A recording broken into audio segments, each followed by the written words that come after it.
Joe Rogan Podcast. Check it out. The Joe Rogan Experience. Train by day, Joe Rogan Podcast by night, all day. And we're up, my friend. How are you? Good to see you. Long time no talk. Yeah, brother. Yeah. How you doing? You good? Good. Man, I remember like towards the end of the last time I was here, you said, "Oh yeah, we'll probably see you again in a couple years," and I was just looking around like, "Yeah, I'll never see any of this again." You're back quicker than you thought. Yeah, bro. That new song is fire. Well, thanks. Yeah. Woo! I played that song about 20 times in the green room, and the first time I played it, everybody just sat around and went, "Oh shit!" It was so funny that I didn't expect the song. I wasn't the one. I guess it was Adam that sent it. I don't even know how you got a hold of the song originally. Yeah, Adam sent it to me originally. Yeah. I'd sent it to him like, just kind of just to get his opinion of it or whatever. And he's like, "I got it." He's like, "Do you mind if I share this around?" And I was like, "Yeah, go ahead." Bro, the first time I heard it was in the green room. And the green room has a killer sound system. So we put it on the Bluetooth and cranked it, and all of us, there was like 10 dudes in that room going, "Oh shit. Oh shit." Some of those lines like, "Oh shit." Yeah. Woo. What makes that song different, I guess, than anything I've done or than a lot of music now is that we tried to like do it the way Leonard Skinner or somebody would back in this, where we're all just in the house and there's no like, man, there's so much editing that goes into music now on the back end and stuff. And with this, we're just like in there doing it and, try to keep it as real as possible. Like, there's no click tracks, there's no real editing. It's just kind of like we're all just in this house. I mean, it was the worst timing to record, but that January 5th, 6th, 7th window was the only time that everybody could meet up. Billy Contreras on the fiddle and everybody, and because he tours with Ricky Skaggs and he's kind of all over the place. So that was like our time to meet. So a couple days before we all went to West Virginia to record at my house up there, this like terrible storm they were calling for. It's like the worst one since the 90s, supposedly, or that's what Draven says. But so we got all the snow, all this ice. So yeah, we used a side-by-side and a Jeep to haul everything up and down. It was like just all we could do to get up and down to the house. And then as soon as we get everything plugged in, ready to go, the power knocks out. And I was like, we were all just so discouraged. And luckily, there's a Lowe's not terribly far away, and they had like a Honda inverter generator that was like safe to plug everything into, like where the waves aren't going to mess everything up. And so yeah, we recorded the song while on a generator. So you have to worry about the waves of the generator, like the sound of the generator? Well, is that what it is? No, like the electrical pulses? Yeah, they like plugging all of that expensive equipment into just like a generator that's not an inverter. Like the voltage like goes up and down, I guess, or I don't know. That's all above my pay grade, but we had to find one that was like safe to plug all that equipment into, Well, maybe that's something in the song too, like maybe that you're trapped in a storm. But that's a scary ass song, dude. It's a scary. I can't wait for See, I hadn't put a lot of new music out because, well, I think back to even when I was here last time and before we did the episode and all, walking around on the sidewalk out in front of the hotel with Draven and a couple other people arguing that I needed to just cash out from Richmond and roll and not make this into a long-term thing. Because I just, well, dude, I just don't. Some people thrive in this environment, like everybody looking at them, but to me, it's just like, ugh. So it kind of takes a little bit out of me putting new music out. And so, after Richmond, I only had those 2 new songs. I really just wanted to let everything kind of slow down, and I could still maybe do 5 or 10 shows a year and make a little bit, but I wasn't trying to be like a superstar. I didn't want everybody I didn't want to be stuck in that spot I was when I was at Richmond, where everybody's just like obsessing over stuff. And so I kind of just tried to let it die. And then it wouldn't. It was like the streams kept continuing and people were still messaging me and emailing and the shows were still selling out. And I just realized, like, I don't know, I believed everybody that said, this kid's got 15 minutes of fame and whatever. And I would have been, when Richmond blew up, I would have been one of those guys who would have been like, oh, that stupid guy, like I would have been a hater too. So I was almost like rooting for them, like, yeah, because you got to think, man, the first check from Richmond was $800,000. Like I could have lived a long time off of that money, I don't need a whole lot of Like that was crazy. You know, that was Right. a decade or more of work for me easily. And Right. so I was like, heck yeah, I'm good. I'll just take it, you know. And anyway, I say all that to say that now it's like I'm gonna at least just hit it good one more time. We've got 6 songs recorded now to come after Scornful that are all like, I'm pretty proud of them. They're good, and so I'm gonna put those out, and then who knows after that. But Let me tell you what's going to happen. You got a relationship with those people now, man. They love you. yeah, It's just your mission in life. You know, you just got handed a wild hand of cards, and this is your deck of cards. You know, your deck of cards is, or your hand of cards is, you put this song out, this authentic song that's very simple in this time where nothing's simple, in this time where everything's confusing and you don't know who's telling the truth. The news is lying to you. Everything is being funded. Nothing's organic. It's half the fucking traffic on social media is bots, at least. Yeah. Politicians are lying. Everybody's confused. People are simping for politicians. They're getting paid to repeat talking points on television and on podcasts and all over social media. So when someone comes out with something like that, is just that dude telling you how he feels. yeah, Real, raw. You know? I remember we had that conversation on the phone, and I was like, if you can do that, you could do that again. They don't need anybody else. You don't need these motherfuckers who want you to cash out. All these, they're doing that because they think that you're gullible. They think that you're naive in the ways of the entertainment and music business.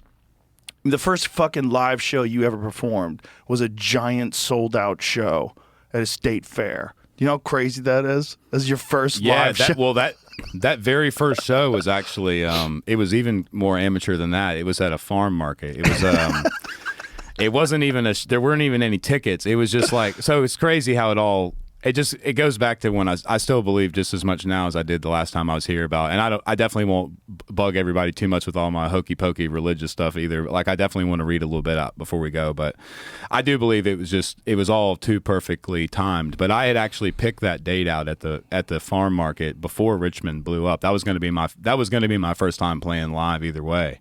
Oh, wow. That date, it was like August the 12th, I think. I had booked it back in July with that Morris Farm Market. I was going to get $200 and go play for like, it was like 2.5 hours. Like seriously. And in that time, that's what happened. So like I already had that date picked, and yeah, it was just at a farm market and like kind of near the beach in Outer Banks. And they say like 12,000 people showed up, and that was the very first one.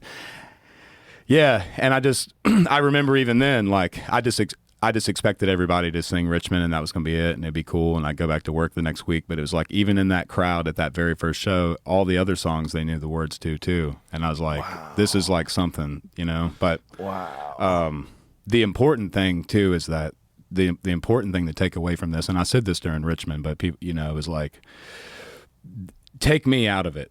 The fact that people can now choose what they want and push it to the top, even in a system that's rigged, where there is bots and there's mass marketing money going into songs, and like labels spend $1 million on their own song to get it up the label. Yeah. The fact that people can just decide they like something and just shoot it up to the top, like people need to realize how much power and influence they have, at least for a short period in time in society. It's like the stars are aligned where we can kind of, it's funny, technology like can only develop on the backs of people using it. And so like AI and all of this over the years, social media, like all the back end of that, it's all that information's being sort of extracted from us. Like you think about like the way a Tesla car rides down the road and it's watching you drive, and it's like reading your analytics so it can learn how to drive better. We know AI, that's the only reason why they let everybody use AI, is so it can make the AI, it's the user input that's what makes it, you know? And so for a very short period in time, it's like the stars are aligned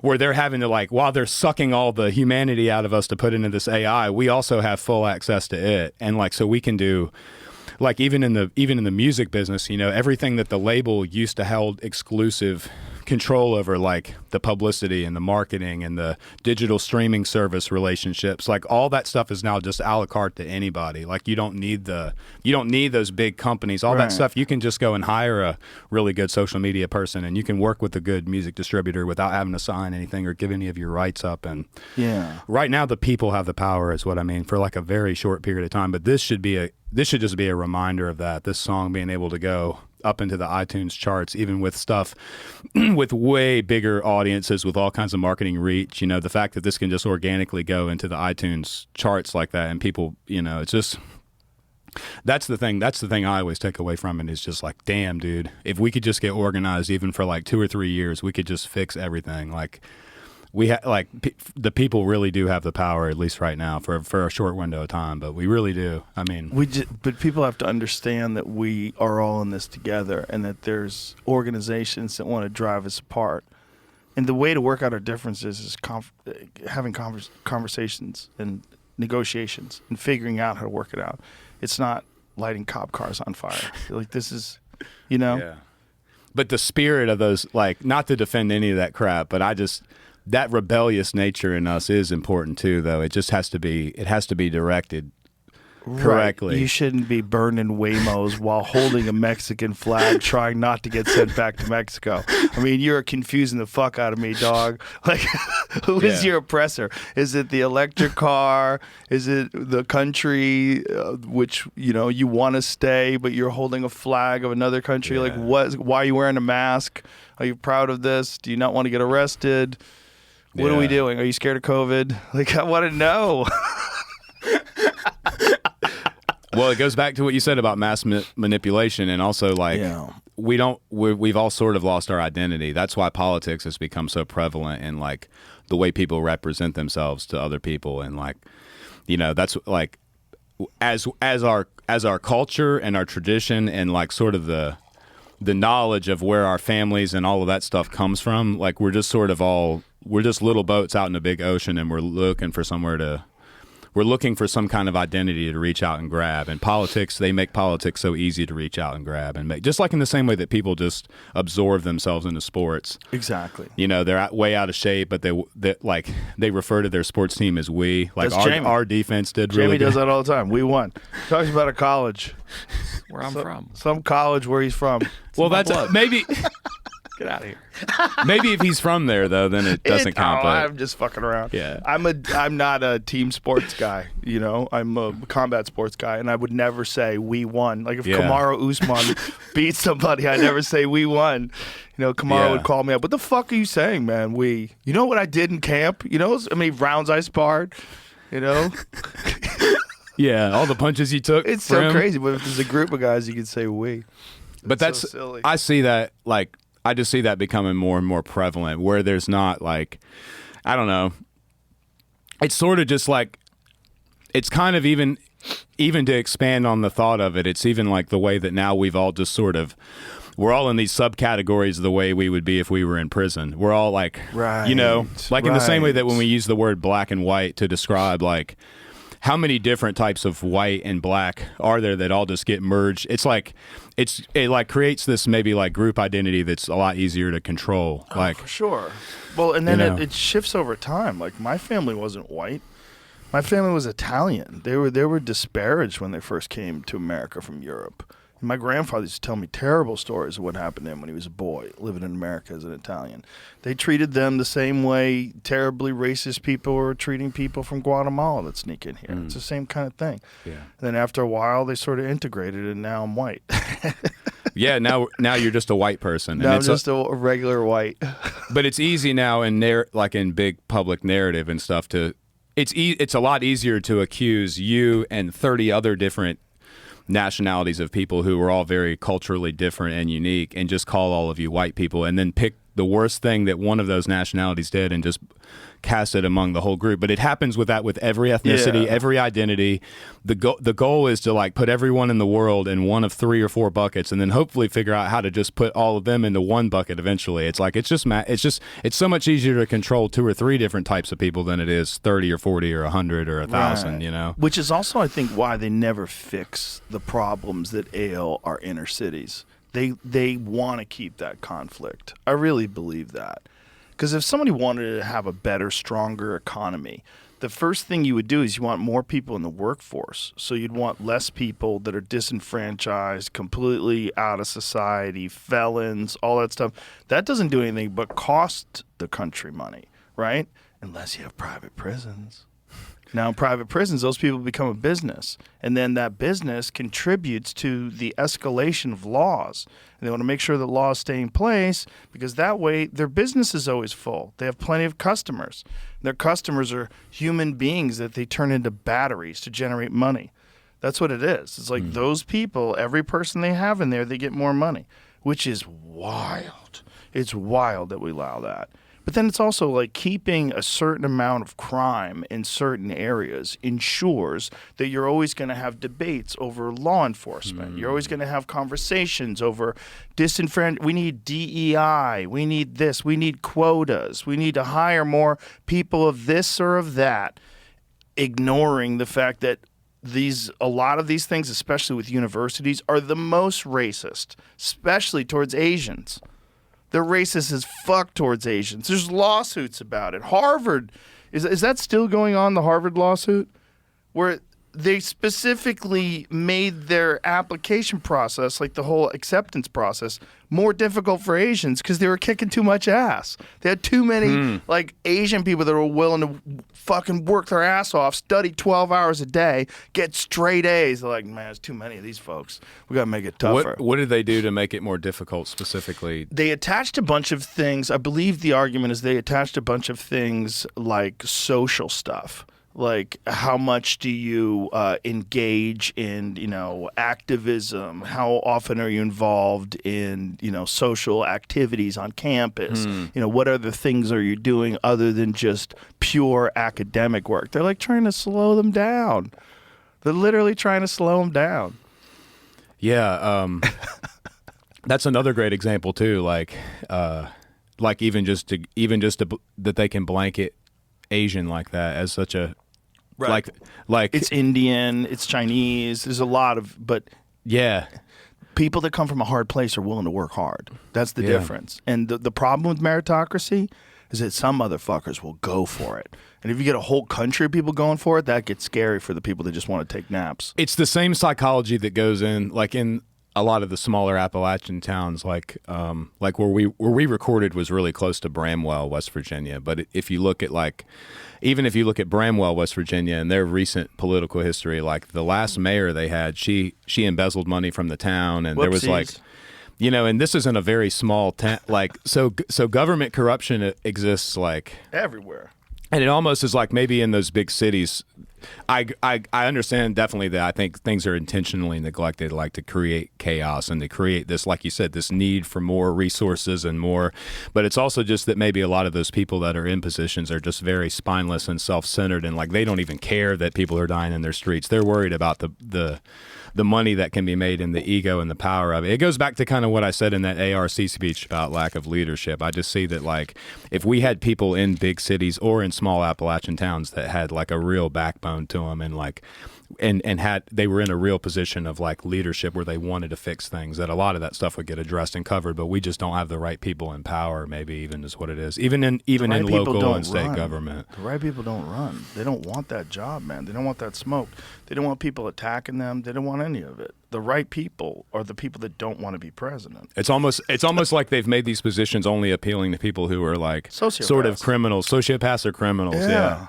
For real. Like, who the fuck wants to run everything? You got to be crazy. Yeah. I don't even like running my whole house. I don't like having employees. It's too much responsibility. What do you think would happen if just some normal people ran the country, though? Like just some average Joes. Like, what if me and you just went and ran what if you ran for president? What would happen? We'd get killed. We'd get put in a fucking convertible. They would definitely shoot. They would definitely be able to hit my big head. That's for sure. They wouldn't. My head's not that little either. You want a cigar? Yeah, let's do it. Get on that, big dog. Well, I smoked a cigar with a guy one time that. What happened? This is the second cigar you've ever smoked? It ended up all on smoked? the internet. Yeah. This is your second cigar ever? Yeah. Here, let's keep it running for a minute. Yeah, just pull on it. The real cigar guys, they want you to do that first. You kind of bake the outside. There we Hitting it go. like it's I'm in high school and it's like a fat joint. Oh, imagine a joint like this. I guarantee you there's some people out there, some rappers rolling blunts this thick. You got to do it this way or they get mad at you. Yeah, this is really good. Yeah. With how much your privacy is being invaded online, VPNs are no longer just a nice thing to have. It's a necessity. Some people think, I don't need a VPN because I have nothing to hide. But that's exactly what data brokers want you to think because their profits depend on you having nothing to hide. What you do online is your business, and if you want to keep it your business, you need ExpressVPN. With ExpressVPN, 100% of your online activity travels through secure, encrypted servers. It hides your IP address, so no one can use it to track and sell your online activity, and your privacy is restored. ExpressVPN is also a great tool to secure your sensitive information from hackers. If you're using public Wi-Fi, like at a hotel, airport, or coffee shop, anyone can hijack your connection and access your most sensitive information. With ExpressVPN, you know that your passwords and banking info are safe and secure. ExpressVPN is the #1 ranked VPN by the experts at CNET and The Verge. And right now, you can get an amazing deal. They're offering 4 extra months free if you go to expressvpn.com/Rogan or tap the banner. And if you're watching on YouTube, you can get your 4 free months by scanning the QR code on screen or clicking the link in the description. Shout out to Foundation Cigars. Well, I did smoke. I smoked half a Black and Mild with Chris Davison from the Davison Brothers while we were on tour one time. So I guess that counts as a cigar. Kind of a cigar. Like a Swisher Sweets, they kind of count as cigars. I have talking about Swisher Sweets. I have a friend of mine that I ride side by sides with a lot. Named Jeremy, and that's all he smokes are Swisher Sweets, and that's like his. Anytime I see him, I'm like, "Yo, what's up, Swisher Sweet?" So I ended up hitting him up on Instagram, Swisher Sweet, and I said, "Hey, I got a friend of mine." I was like, "Will you just send him some merch?" And they totally did. Like he got this whole awesome. he got like all these shirts and hats and stuff. He's the only guy I know that smokes them, but he's like all day smoking them. He's he was in the Marines and stuff, and he's out now and just like rides a boat around all day and hangs. He's like lives his dream life now and smokes Swisher Sweets. So I wonder what percentage of Swisher Sweets get sliced open for blunts. It's got to be 50, right? Jamie, higher? 60%? Yeah, so like 5 or so. 75%? Jeremy's the only guy I know who really smokes them without putting weed in him or anything. He's like He just loves likes them? Yeah. Heck yeah. Does he inhale them? Yeah. Bro. Ron White does that with them little tiny, Ron White. those little tiny cigars. What are those things called again, Jamie? We have a bunch of them. Yeah, I don't know, like little cigarillos or something. Yeah, he brought me a case of them. Did I ever tell you my Ron White story? No, I don't think so. Did you? I'm gonna mess it all up, but that's okay because that's what this is for, is to mess stuff up. So it was the night we recorded. Gosh, my head is like spinning now from this thing. This is crazy. The night that tobacco. the day that we recorded the podcast that night is when we went to the mothership for the first time because Tom Segura invited me, and Right. so we're sitting in there in the green room. Ron White's there, and Tom, and a bunch of people, William Montgomery, and I got to meet all these really cool people that night. And so Tom was like, "Man, you ought to get up at the end of our set and do a couple songs." And we only had one guitar, and I really wanted my guitar, Joey, the guy he's in the Scornful video, Joey Davis. I wanted him to get up there and get to do it with me. And Ron's like, "Well, I got a guitar in my house, and dude, he's supposed to be getting on stage to do a set in like less than an hour, 45 minutes.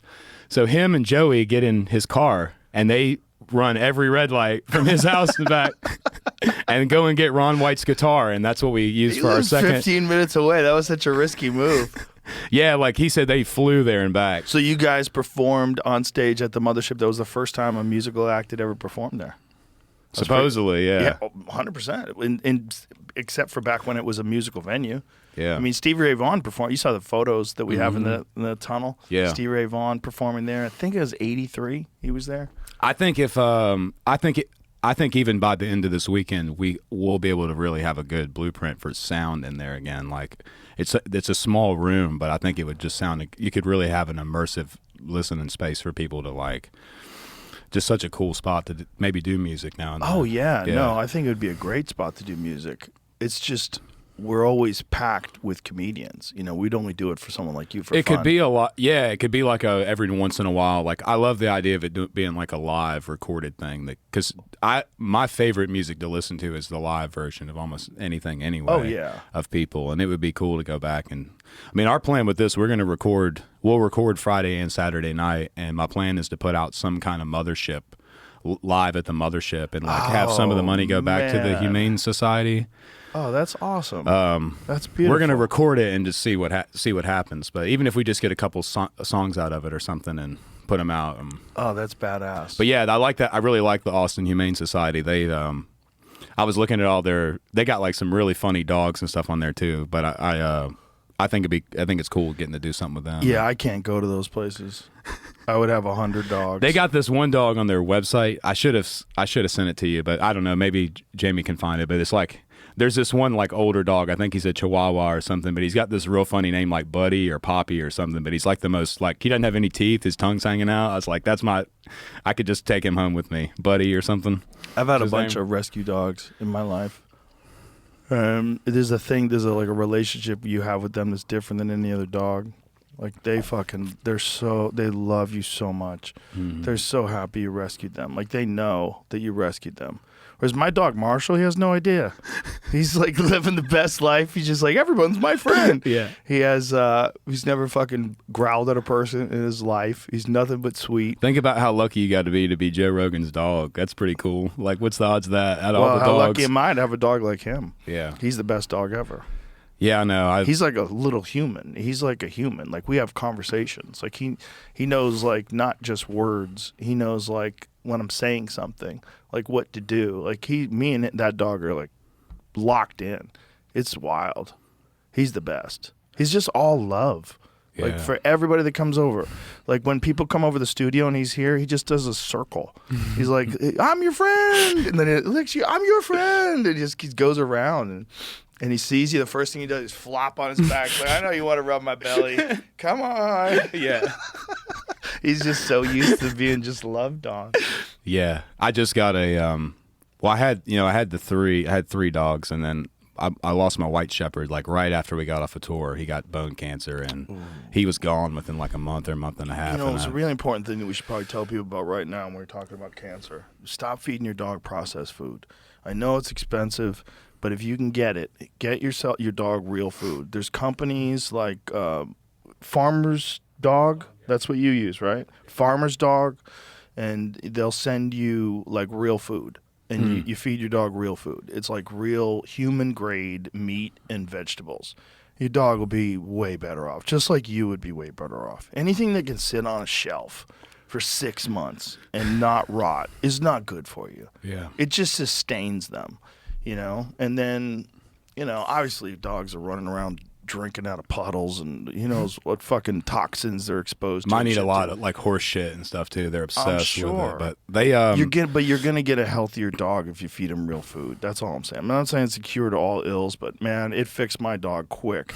Marshall was starting to get a little chubby, and we were trying to lessen his food, but he was always hungry, and I was like, this sucks. And then we found out the company that I was using is Maeve, M-A-E-V, and they sell you frozen food, and he eats it frozen, and it's just meat and vegetables, and he fucking loves it, and he gobbles it up, and he lost the body weight, his coat looked better, he had way more energy. I'm like, of course, he's eating real food instead of eating some processed bullshit that's filled with preservatives. You could sit on a fucking shelf for like if you only ate protein bars all day long and nothing but protein bars, you'd probably get sick. Yeah. How is that thing just sitting there? Like how can you just live off Plus of that? you got to get tired of eating the same thing every day. Yeah, that too. Yeah. Like at this point, I mean, I feel like for your dog, he might as well live a pretty cool life. He's got, he's Joe Rogan's dog. He can't just be eating regular dog food anyway. People don't know though. They think dog food is what you give dogs. That's the problem. Like they need to understand. Like dogs are just like any other animal, like human beings. What they eat has a giant effect on their overall physical health. Yeah, yeah. I've been feeding mine eggs. We've got a bunch of laying birds now and meat birds and stuff. Oh, that's and, nice. But they just eat raw eggs. How long do your meat birds live before you whack them? So I I've got some now that are about 2 weeks old, and they'll be gone before it starts to cool off. It's quick. It's I want to say like 2.5 months with them. They get to the point where they get so fat they actually can't hold themselves up anymore. That is so crazy. Yeah. Because I don't have meat birds, I have egg-laying hens, and these little ladies just run around all day long. You just let you run loose? Yeah. Yeah. Yeah. Yeah, I do the chicken tractors, but then I will let them out during the day some too, just so they can run around. But Yeah, it's good for them, makes the eggs healthier. But they're hilarious to watch too. They're just great. My friend who runs, he has meat ones, and he said he waits until their legs break. And I go, what? He goes, they get so big that their legs break, and that's when you kill them. I'm like, Jesus Christ, what did we do to these fucking chickens? It's kind of sick, yeah. It is totally sick, because I'm seeing my chickens that are years old just running around, and these fucking chickens get to be 2 months old, and their legs break from the weight of their bodies. Yeah. Yeah, it's kind of depressing, but that's why, at least in their short life, I try to let them get some sunshine and run around and read stories to him at night and all that, and that way it's not so bad. That way it doesn't feel like I'm just a horrible dictator, like a chicken dictator or something. The amount of chickens that get whacked in this country every year is crazy. Yeah, and honestly, raising birds in your yard is so much better than buying them healthier from Tyson or something like that. Oh, so that's a regular chicken on the left from 1957, and then by the time 1978 rolled around, we got them pretty fat. It just looks kind of like what happened with all of us from back then till now. And, probably no coincidence. We're all eating terrible food, too. But I think there's something going on with their genetics, too. I think look at that thing. That's crazy. Look at the size of that butterball. Yeah, that looks like a fucking soccer ball. Isn't that nuts? That's nuts. That's a chicken? That is fucking insane. Look at that one sitting there in a ball. Look at that one that's in a ball. Look at that. That is bananas. Wow. Yeah, they're still my favorite. I do guinea birds, turkeys, and we've tried a few different types of chickens and stuff, but turkey's overrated.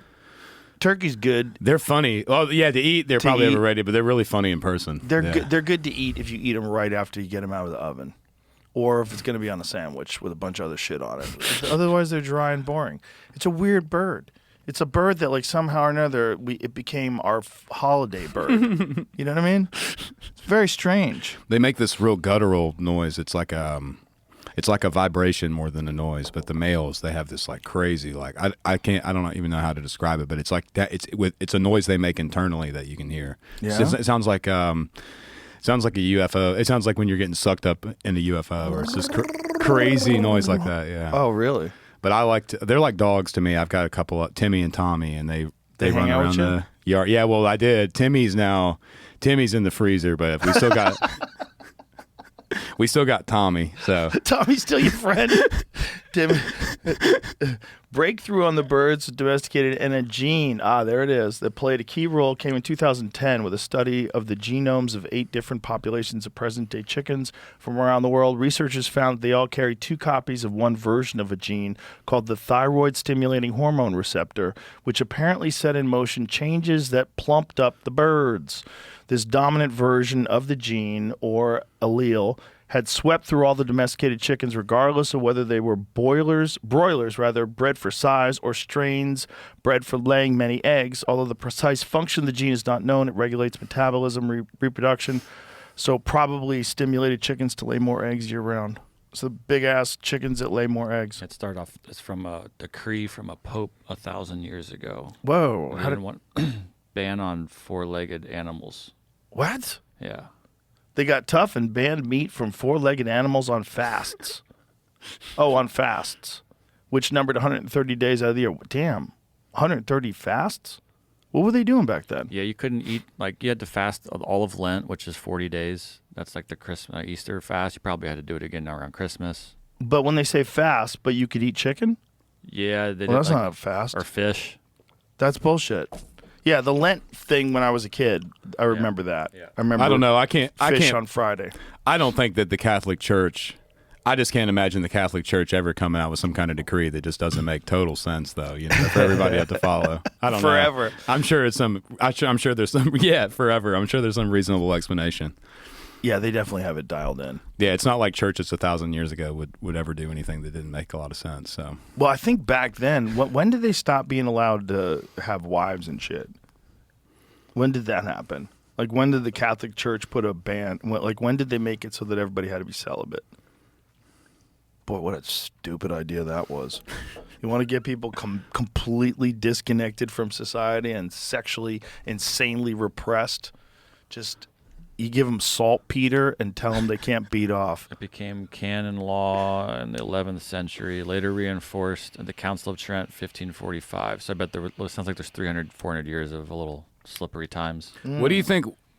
This episode is brought to you by Masa Chips. Did you know that all chips used to be cooked in tallow up until the 90s when big corporations switched to cheap processed seed oils? And today, seed oils make up 20% of the average American's daily calories.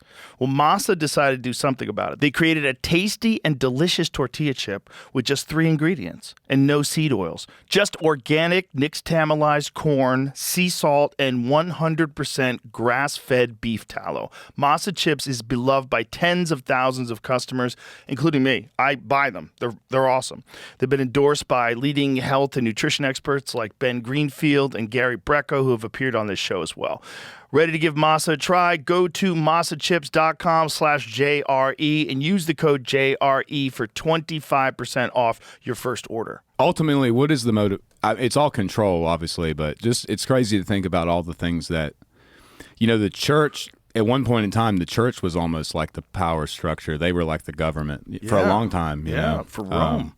Yeah. Yeah, I mean, they had immense power. The Pope would decide whether or not armies were going to be sent places. Yeah. It's nuts.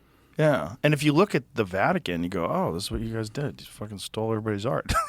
They have so much art. Like, how'd you get this? Yeah, how did you get billions of dollars in art? I mean, it's kind of cool. I love the fact that it's there and you can visit it. And you should visit it if you've never been to the Vatican. It's fucking bananas.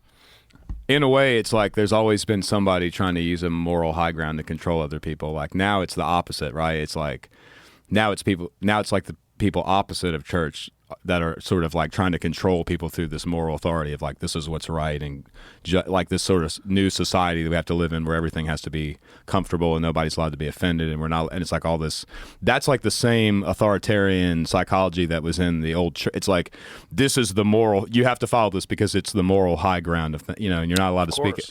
It's like it's always somebody trying to control somebody else with this virtuous bunch of propaganda that, and it. Yeah, it's fun. Like I was talking, most of the people on my team, I say most, there's only really 4 of us now, like in my music business, but 2 of them are from Ireland and my tour manager was telling me about like growing up in Dublin when he was younger, I guess like back in the 70s or 80s and the, like just the stigma within the church and all the, like, so much stuff that the church was doing wrong that would get kind of covered up and brushed to the side, and it's just it's really crazy when you read into all that, like how much corruption existed back then. It's like now it's easy to point to corruption in government and in society and everything else, but it's not like the church is more dead now than it is corrupt, I'd say. But back then it was just like this power hungry thing, and that to me that's not real church. That's just, like I said, that's just government or a regime using church as using God as a way to control people, but it's a lot different than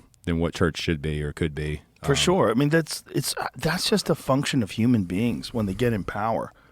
Human beings, when they get in power, they want more power. Like if you're in the automobile business, and you're making cars, you want to make more cars. I want to make more cars. I want to sell more cars. Yeah. Got to sell more cars. If I'm in the power business, I want more power. I don't want this amount of power. I want more power. These people are trying to take my power away. I want extra power. The best way to keep them from taking my power away is to get more power and get it so that they can never take my power away. Lock it down. Make the elections bullshit. Make it like Russia. Hey, Putin won again. Everybody clap. Have you seen that video that went around recently of, I think it was in Romania, but there was like an overthrow that happened in a day. It was like it was from back in the 80s. It was a dictator it was over Romania, I believe. I don't know. I'm not on the internet a whole lot anymore, thankfully. I remember watching a bit of this video where this is like a Romanian dictator he had been in power for like 20 years and had done a lot of oppressive stuff, but overall was like maintaining power. And then at some point, a police officer or a military official or something shot, I think like a preacher or a pope or something, and the dictator dude took the side of the police, and it sort of was like a cultural shift. And basically, like, he went to give this big speech, and all these people showed up, and they had applause playing over loudspeakers, but really the crowd was there to like mob. And within like a day, they had like taken the whole government over. The whole military turned against them. It was a big video that just got uploaded about it, like maybe a month ago. I think it was Romania, I believe. But it was so quick. It was like he went from being in this position of power and like ruling over everything and having just extreme wealth and the whole military at his disposal to everyone turning on him, and he was publicly executed, I think, the day after that speech. But that was just something I watched. Here we go, yeah. Executing a dictator. Open wounds of Romania's Christmas revolution. Whoa, they did it on Christmas. Damn. Wow. And there's a video on this? Yeah, there's a video on YouTube that somebody sent me that I was watching through.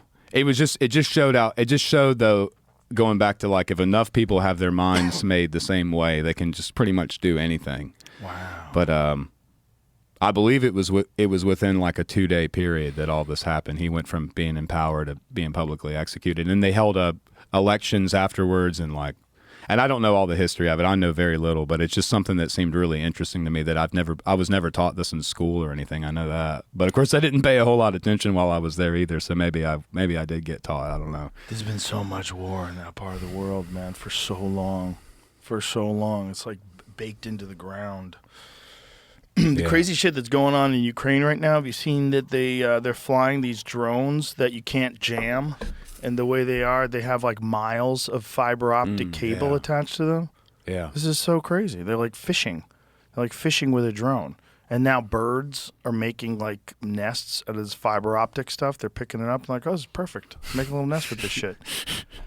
Did you see how they got those drones in for the attack on the planes recently? What did they do? They they drove them in trucks, right? Yeah, that they were like, I don't know if buried is the right word, but they were like secretly in the trucks, and then like they all came out at once or something. Like the roofs opened up of these like log cabins or something. They all came out and they all went out and attacked all the roofs planes. of sheds. They were sheds loaded onto trucks. That were stuck around the pretty perimeter. fucking ingenious, man. And they said it took like a year and a half to come up with this plan. This will change war forever, though, I guess. I mean, artificial intelligence will, too. I'm reading a book about it right now. A fiction book, one of the Gray Man books, that is specifically about using autonomous weapons. It's The Chaos Agent by Mark Graney. It's about a guy who's this billionaire who develops this autonomous weapons program. But they're doing that. They're doing that right now, and we don't know like how advanced China stuff is. Like, but we know their drones are insanely advanced. Like their drone shows that they put on, they just put on another one recently, like the largest ever drone show. And you watch these coordinated things in the sky that are creating images, and you're like, that 100% could be a weapon. Like that thing you can get that thing to be so precise. Mm-hmm. They coordinate together. All you'd have to do is like put a suicide drone. Look at this thing. Look at these things, bro. These are drones. How nuts is this? I mean, that is fucking bananas. Look at that. I mean, it's crazy. I've heard, this is all just generalization stuff, but I've heard people make pretty compelling arguments about all these sort of like prophetic visions of the end of times, all the stuff in the sky and all the imagery and all that a lot of that could be. I don't know. I see a time coming very soon where warfare is conducted with these drones and also with like probably ground machinery too. Like you see, they've got Tesla bots and other variants of that are able to catch tennis balls and organize groceries, and these things are all fed off of artificial intelligence, which knows everything about all of us collectively. It sees where we go and what we do and what we say and what we shop for and what we look for and how we drive, and it's like this, almost like this very godlike thing. And I don't think that it even matters whose AI it is, if it's China or ours or some private company. I think it's like at some point it will just be the thing. It won't even be China's AI anymore. It will just be. Yeah, it'll say, fuck you, China. We're taking over. We don't believe in countries. We believe in the hive mind. How do you stop that? Like, how do you like it goes into industry and creativity and almost everything that a human can provide outside of very select few things can be emulated and replicated and done by it. It makes us practically irrelevant in the eyes of. In a lot of ways, it doesn't make us irrelevant in art, because you're always going to want art from a person. You're always going to want art. You're always going to want paintings from a real person. You're always going to want music from a real person. You're always going to want... I don't know though. Like I think I think AI is already like deeply ingrained in music. I don't know. I'd bet a lot that most of the new the big hot songs that get written and just I think AI drives all that. I know for a short period of time I used a social media company in Nashville. There was also a period of time that I used a management company in Nashville. And both of those girls I worked with at both of those companies who were helping me with social media stuff, they even had AI like trying to write my captions and stuff. And I would always just like, it was always the most dumb sounding stuff, but it was like, if they would take pictures from after a show or something, and they would want to make a post on Instagram the next day that says, "Oh, had so much fun in this town. It was, I'll never forget it. Can't wait to see you next time." And it was just like this little. They had like a little thing, but it pre-wrote all these based off of like how I wrote in the past and stuff. And it's weird how it goes back to what you said about most of what's on the internet isn't real anyway. But I think in music, AI is much more prevalent than we realize. I just think it's like kept in the. People aren't going to say that they're using it, but I think like in these big songwriter circles and things where you have to generate 20 or 30 songs a week, and like there's all this pressure. I mean, like, and that's your job, and you're like, oh my God, what am I going to do? Like, like I can't go back and live with my parents. I got to do. I don't know. I don't see how people aren't. People use AI in almost every job now. I know like people who are in sales who use it to like help them manage their customer bases and who they're going to call on and what they're going to. I don't know. I think it's already become ingrained in us. We're already so addicted we're so reliant to technology. It's pitiful, just like how hard it is to walk around without a phone, Yeah, like, we're integrated. Even with when I had periods of time where I knew I had months off, and I would always I got to the point where I weaned myself down to like this. I bought a flip phone from Walmart that still runs on a Verizon SIM. But that's what I'd carry, and 2 or 3 people knew mine. But even then, I always felt like I at least had to have a flip phone on me in case, like, what happens if you're out in the woods and break your leg, or I don't know where. Like, but they are now a part. Like, those phones are a part of us. We don't go anywhere without them. We feel naked. Have no phone. We feel vulnerable without them. So I know you really do. Like, if you go for a quick walk without a phone, you're like, oh my God. So when the time comes, when it's like, if there even is a definitive time, but it's like when we have to choose between integrating with AI and not, most people are going to do it. Yeah, most people will just immediately submit and be a part of it, and be maybe even excited to be a part of it. It probably won't be a decision that you're allowed to make. It's probably something that's going to be, if you want to function in society, you have to integrate. Like we talked about in that text about how it feels like we're in an alternate dimension, and it seems like there's these like things coming. It's like it is just because things happen so fast and chaotic that we can't really keep up with anything. One day the submarine collapses, and the next day this other crazy thing happens, and then, I don't know, it's just like it's so hard to keep up with anything of what's really going on. I think the problem is that we have to start having people gather together again and hang out, and not just make all of our hangouts digital, because the systems, like you said, there's bots and algorithms and marketing approaches and psychology that's just deeply rooted, that goes into like just the way we fundamentally communicate now as societies and just globally. Like we all just talk on. I mean, gosh, I've used this example before somewhere talking, but it's like I think about back when I was in high school, like my high school girlfriend. We would have some trivial argument about something. There was no way that me and her were going to text and figure out how to fix that. And now, and that was a high school relationship, like that was over something stupid. It's like real world problems you can't fix just texting, and I don't think we can fix all this shit on X and Facebook and all that. I think I think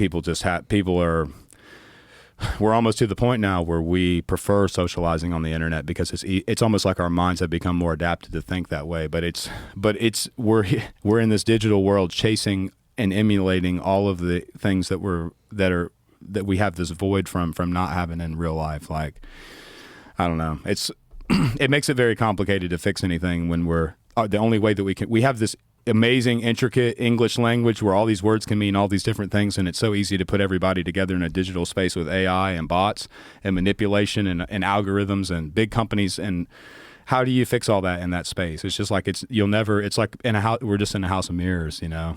Yeah, you're supposed to not engage.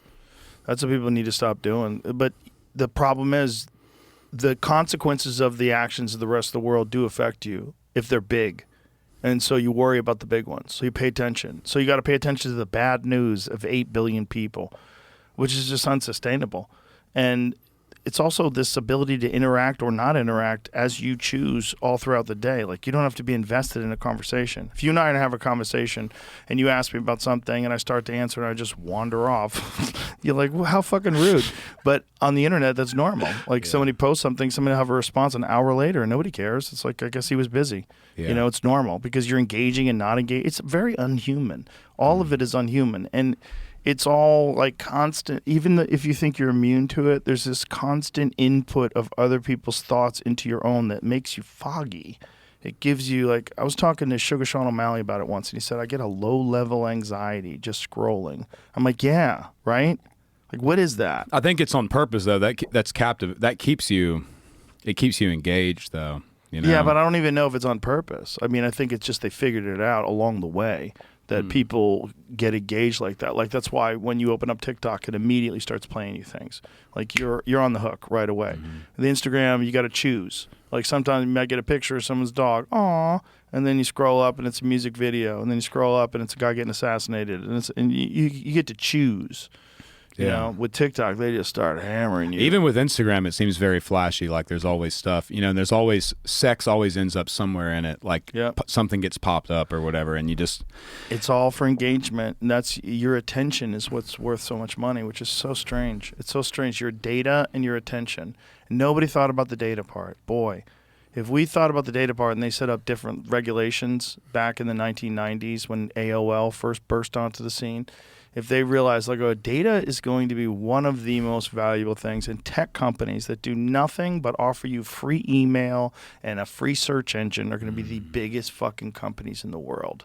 And it's because of your data. And they're going to be, like, siphoning off your data without telling you about it. And they're even going to be lying about it. They're going to be running, like, little secret things where they're snatching up your contact list and snatching up your email and all your friends and trying to get them to buy shit. It's like, wow. Yeah, well, yeah, I mean, even just that's what I mean. Even just the little bit of access I have to my fan base and like the reports that can be ran on like what they do and who they are, and like it's seeing it from that side is just really it goes back to, like I said, just saying that I think for right now in society, our job is to feed this machine, and it just knows entirely too much about all of us. And that's very important in every aspect, in whether it's in like comedy, music, any kind of pop culture, like everything, all of our reactions and behaviors to what is presented to us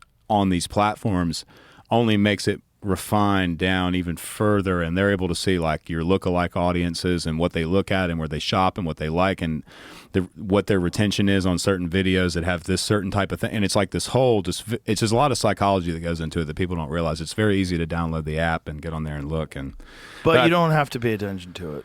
You could just be yourself. Well, that's also possible. I just couldn't find a way to be on there and still. The only time I'm ever on my profiles is if I'm with Draven or somebody and we're like looking through comments together and replying to stuff or doing things. But I haven't had anything logged in on any of my devices since last November. Yeah, just keep doing what you're doing. Like that's the thing that I was saying about what AI can't recreate in music. Yeah, I'm sure there's AI songs, and there was a great AI song by Drake that they made that they had to get removed, right? Don't they remove those? I think so. But people still want to hear the real shit. Like, the reason why your song became so popular was because you could really see it's just a guy with a guitar, like standing, grass behind him and shit, and a dog in the background. There's 1,000 more people that are way better than me that are in that same space, and I think my dream of this long term is to figure out how to like how do you get all those people into the limelight? Like what I've been working on since, I guess, the one important thing to to drill home to people too, as a follow-up since the last time we were here, it goes back to that first conversation we had. But you remember I was arguing that I really wanted to put all the money from Richmond into a nonprofit and not ever even touch it, because I didn't want all that. I felt like it wasn't my money. I felt like all those people went out of the way and supported me and like blew all these other huge songs off the chart, and I wanted to. So, and then you said, well, no, don't do that because nonprofits are sketchy and people are corrupt, and like just keep the money yourself and then figure out how to do good with it. And that was the biggest thing I walked away from that first conversation we had. And so, now it's like, that's the one thing I do want people to know too, though, is like that Richmond money and everything. It's went to good. It's went to do a lot of, and what I think will be in the long run, a lot of important things. I've been buying. Most of it's went towards buying land and stuff, but I've got this whole kind of crazy thing. I'm like just a way for people to unscrew their minds, to get reconnected into nature. And you gonna be a cult leader? I was thinking about it. Yeah, yeah. I was thinking about I might try to get with Vermin Supreme. He's got this cool idea about everybody having a free pony and stuff, and I think that would work out. You ever seen him, Vermin? No, who's that guy? Vermin Supreme. Do you know who he is, Jamie? He runs for president. I think he's from Connecticut, maybe. He runs for president every time. He has a big boot on his head. What? Yeah. How do I not know this guy? Yeah. He's hilarious. There's a there's a video of him from that New Hampshire. There's a video of him from that New Hampshire primary. How do I not know about this guy? He has a boot on his head? He says he's gonna take everyone's guns away, but he'll give you ones that are better. Says he runs on gingivitis and zombie power. He has a mandatory toothbrushing policy, and he'll say things like, well, no, it doesn't have anything to do with the toothbrushing control camps and the dental hygiene authoritarian center, or I don't know. He just give me some video of this cat. Oh my God, I gotta hear him talking. The best one of him is from that Connecticut. That one, like where he's wearing the yellow jacket, wherever that video is. There you go. Vermin Supreme. Thank you. Gingivitis has been eroding the gum line of this great nation long enough and must be stopped. For too long, this country has been suffering a great moral and oral decay. This guy's got a duck boot on his head. A country's future depends on its ability to bite back. We can no longer be a nation indentured. Our very salivation is at stake. Together, we must brace ourselves. As we cross over to the bridge work, into the 23rd century, let us bite the bullet, and together make America a sea of shining smiles from sea to shiny sea. Now, friends, some people will tell you that this mandatory toothbrushing law is about the secret dental police kicking down your door at 3 a.m. to make sure you've brushed. Friends, it is not. Some will mention the dental re-education centers or the preventative dental re-education facilities. It's about none of these things. It's not about the government-issued toothpaste containing an addictive yet harmless substance. No, friends, it is not even about DNA gene splicing to create a race of winged monkeys to act as tooth fairies. Friends, what this mandatory toothbrushing law is really about is strong teeth for strong America.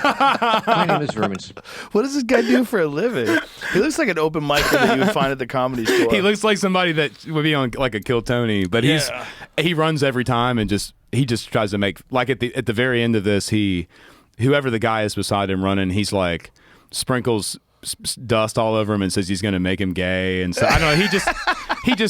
He's just in there making a mockery of it, I guess, But that's funny. But yeah, that's who I'll have to team up with him for my cult or whatever, my toothbrushing cult. 100%. You need him on board.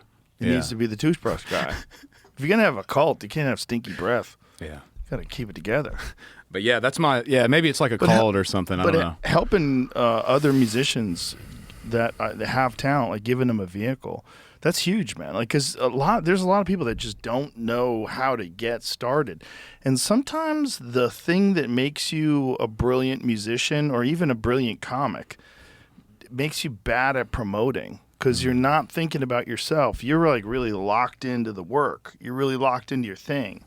And it takes someone who's really thinking about themselves a lot and promoting themselves. It's a totally different mindset to be like the social media guy, like to be like really into like social media videos and really into like promoting your gigs and you know, so like a lot of guys fall by the wayside because they just never put their stuff out there. Like there's some brilliant comics like I don't want to make a special. Like you should put this out, man. This is great stuff. But they just want to kill. They just want to go up. Their thing every night is get on that stage and do the thing right and then rewrite it. Go back. It's also the attention and stuff of it. Uh-huh. It's the not.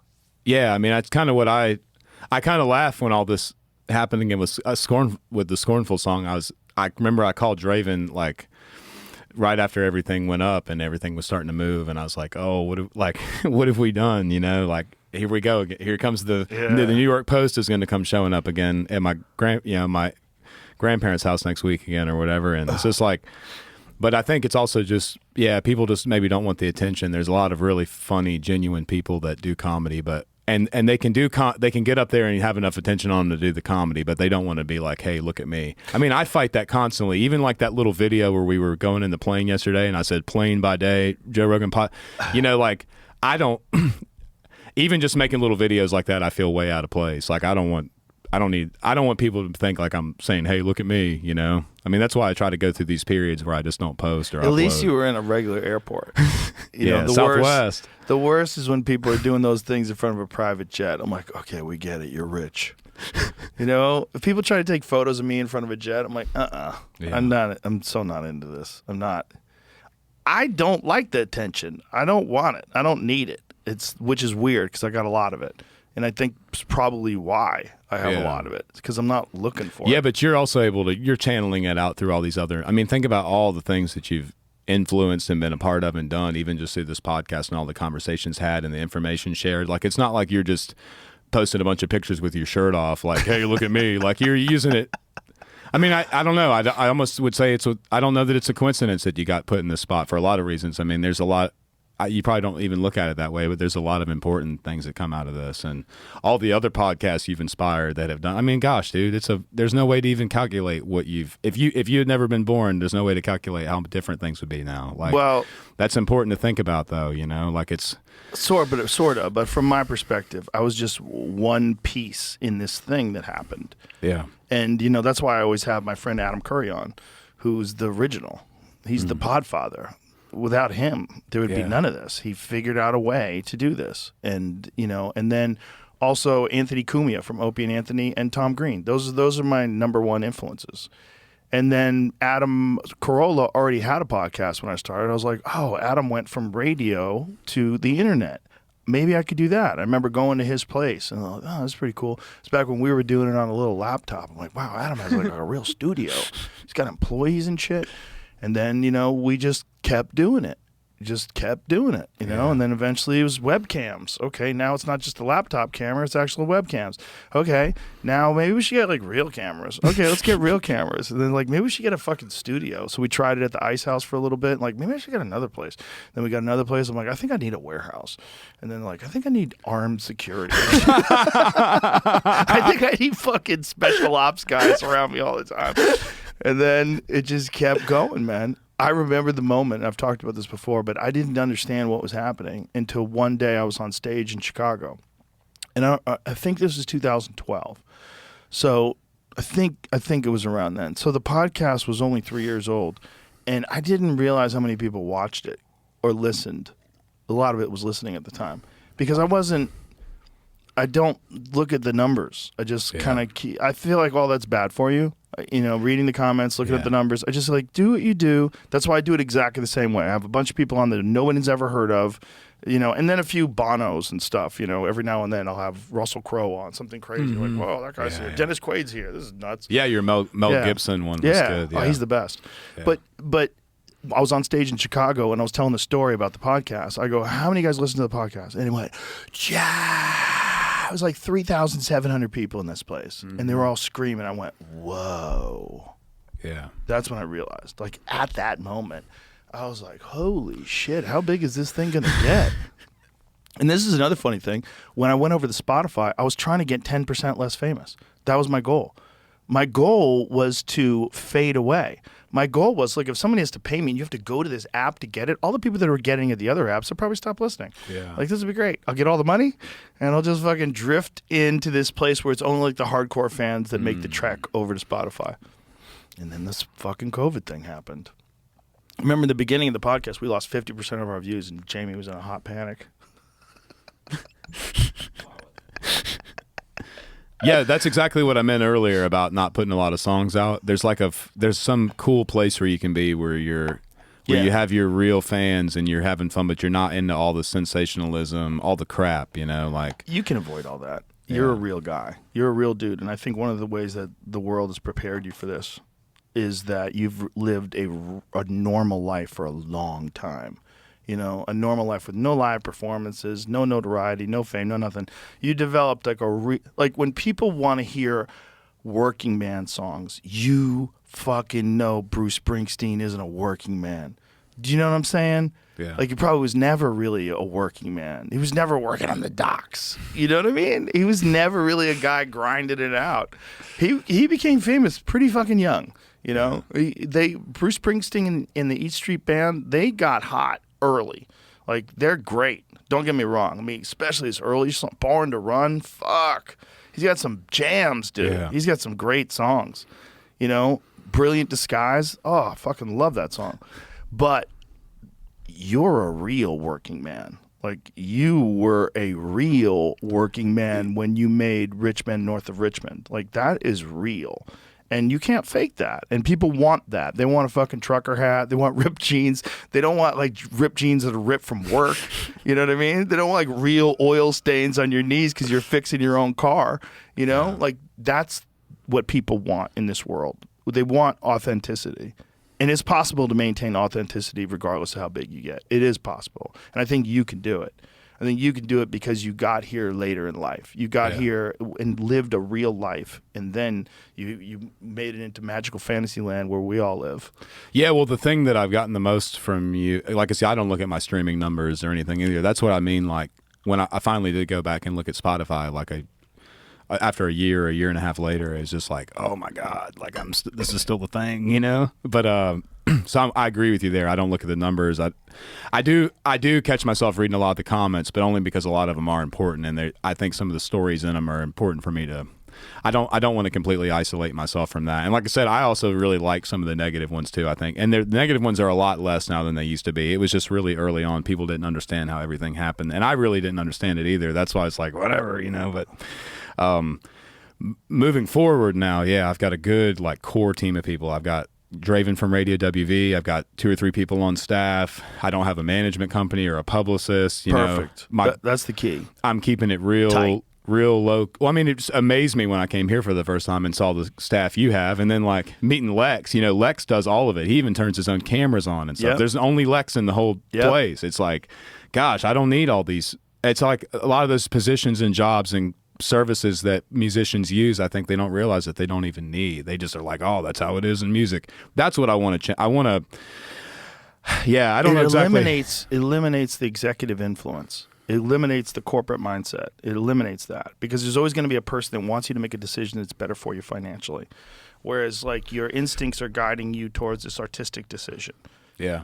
And anytime those people get in the mix, they fuck everything up. I'll give you a great example. It's like the only like call out on here that's negative that I'll say at all is that just to show, like, how stuck in the mud the industry is and how much I think it's going to change in the near future is leading up to the Scornful release, me and Draven had went back and found about 30 or 40 people who just, without us even knowing who they were, made the Richmond reaction videos, and they were a big part of the push of it, especially long term, like people on TikTok and stuff that had made these videos. And so I own 100% of my publishing, all the music's mine. Thankfully, I have my own label technically that collects the money, but you have to use a publishing administration deal in order to collect money, like, overseas. I don't know if you're familiar. No. If it's the same in comedy, but, like, yeah, most any musician, whether you're independent or you're with somebody, you have to have some kind of pub admin. And it's basically somebody that goes and helps you collect publishing money from basically mostly from overseas is the way I understand, like all these obscure places that money exists. So Warner Chappell does it for me for 9%, right? So they go collect all the stuff. They keep 9% of it. They're the same to me as if I had a commercial landscaping company managing a property for me. So all I asked them to do was, hey, Warner Chappell, this 6-foot square of grass where all these reaction videos exist, just please whitelist these people so they don't get copyrighted. I want them to actually make the money they make on the scornful reaction videos, you know? Like I don't feel right if they're going to go and make a scornful woman reaction video or play drums over it or whatever. I don't want to take 50% of what, you know what I mean? Just don't just whitelist them. And it should have been, okay, great, good idea, you know? Instead, they just said, we can't do that, but it's for your protection. So because they wanted the money. So did they get a percentage? Or are they on a how do they get paid? They take 9% off of what I get. They don't want. But I tried to explain to them, well, no, like in the business sense, I even counter argued them, and I was like, well, let's think about it in the business sense.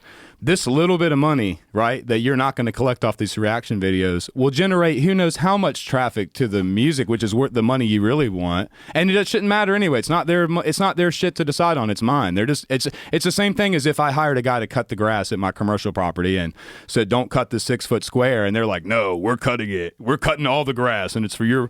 So I had to get my attorney involved and spend like $4,000.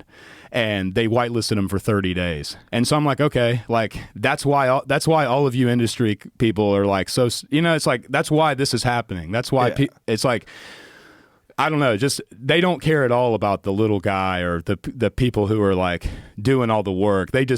I just picture all these like stinky librarian type old people sitting around a table like, rah, rah, rah. And you know, they can make all this money and make all these horrible decisions and pour all these millions of dollars into songs that don't work. And it doesn't matter because it's just like it's not there. They don't care. They're getting their big salary. And so yeah, it's just, even in the most minuscule relationships I've had in Nashville, I get resistance and pushback and like, I don't know, like, why wouldn't they want me to whitelist those 30 people? It's just little stupid stuff like that I've constantly dealt with. So I've just decided now, like, I just don't want to do anything in the music. Like, I don't even need to be in the music business, like, in that sense, you know?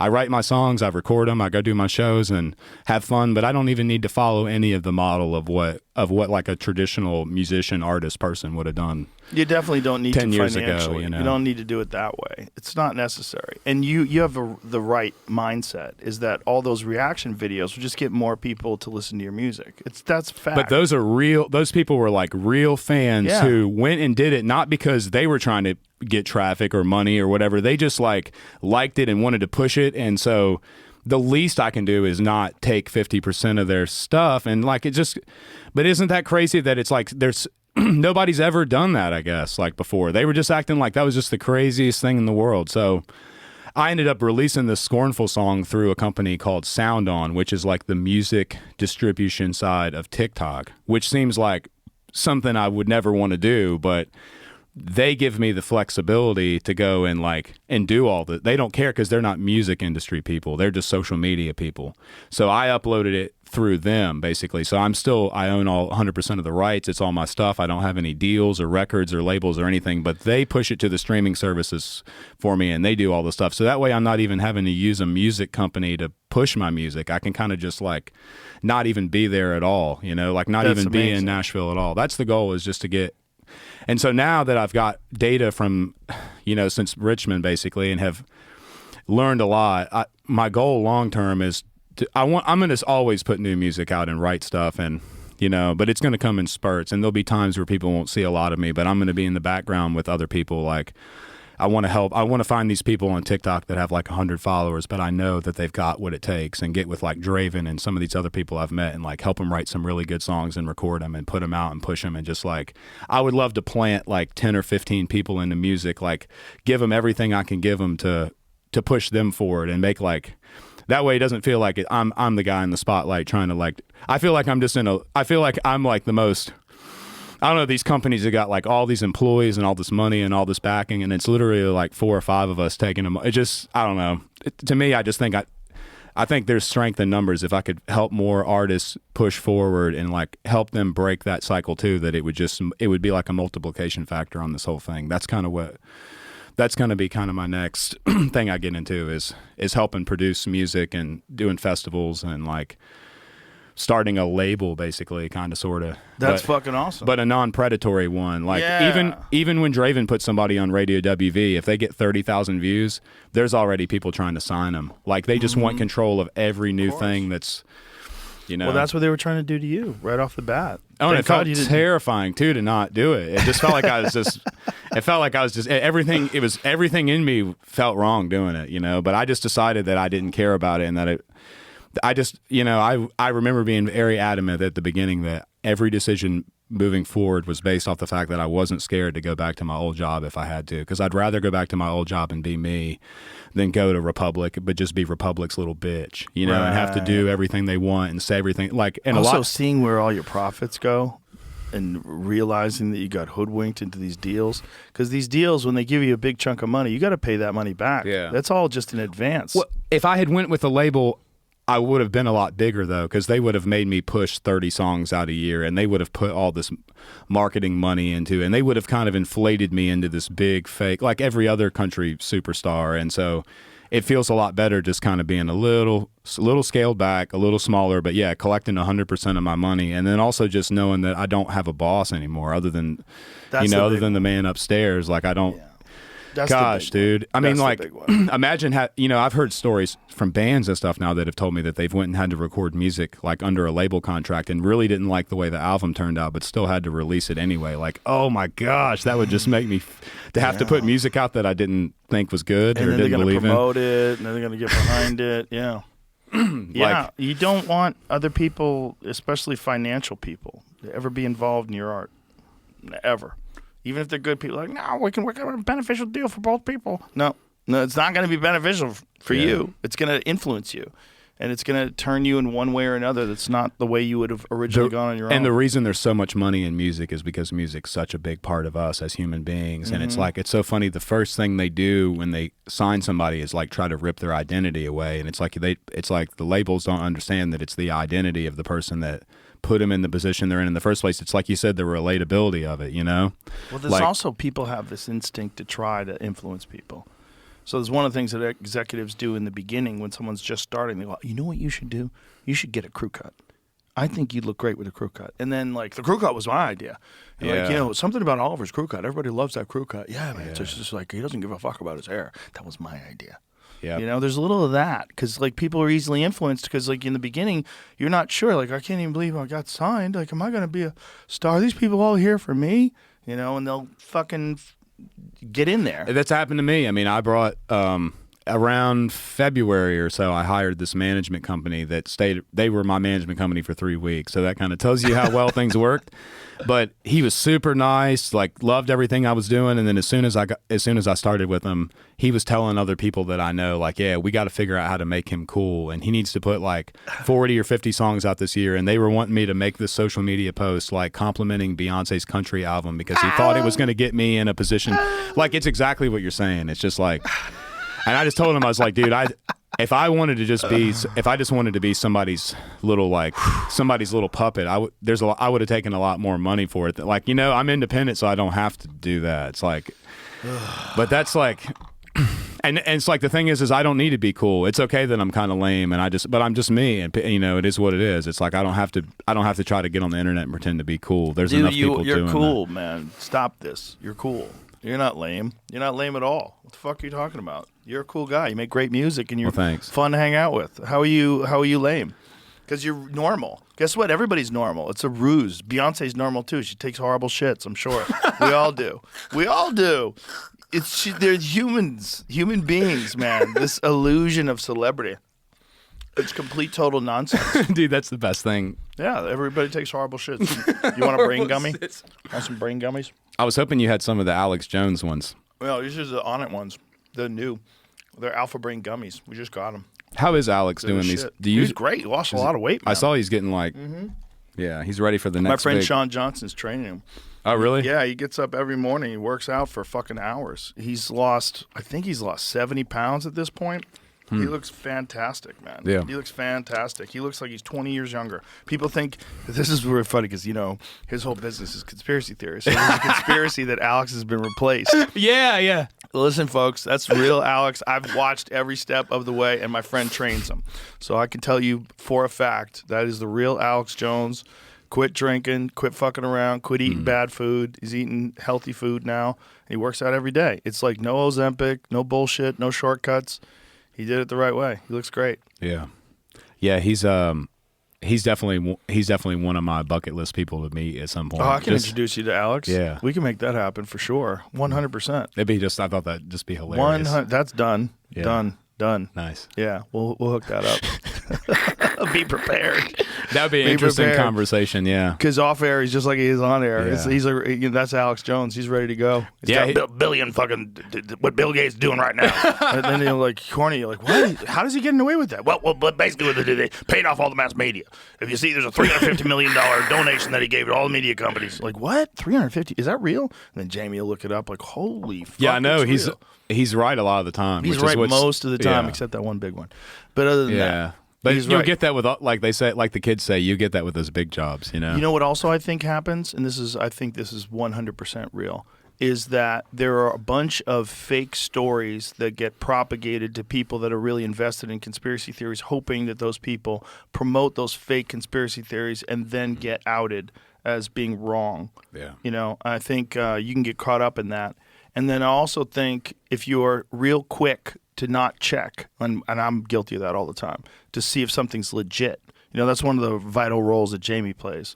Like, Jamie's like, no, maybe that's not real. Like, what? Why are you fucking this up, Jamie? Like, we want it to be real, right? You want a nice, juicy conspiracy to be real. And then also, at the time of the Sandy Hook stuff, he was drinking, like, a lot. And I think he was genuinely overwhelmed by all the real stuff that he was finding. When he's getting into the Iraq War and all these different things, it's like he was just overwhelmed, man. I think he had a psychotic break, and he'll be the first to say that too. It's like when your whole business is uncovering insane conspiracies that everybody thinks you're out of your fucking mind, and then 20 years later, they're like, holy shit, he was right about every step of the way. He was telling me about central bank digital currency connected to a social credit score system, that it's game over because they'll lock you in just like they've done with China. And he was like saying this like a decade plus ago. And I was like, what? Huh? Yeah, it's great. Like the guy before him that I think the two of them actually didn't get along. But I always, if I ever do meet Alex, I was going to ask him about that. Is Bill Cooper, but he was a guy who kind of came before Alex. He's a behold a pale horse guy, right? Yeah.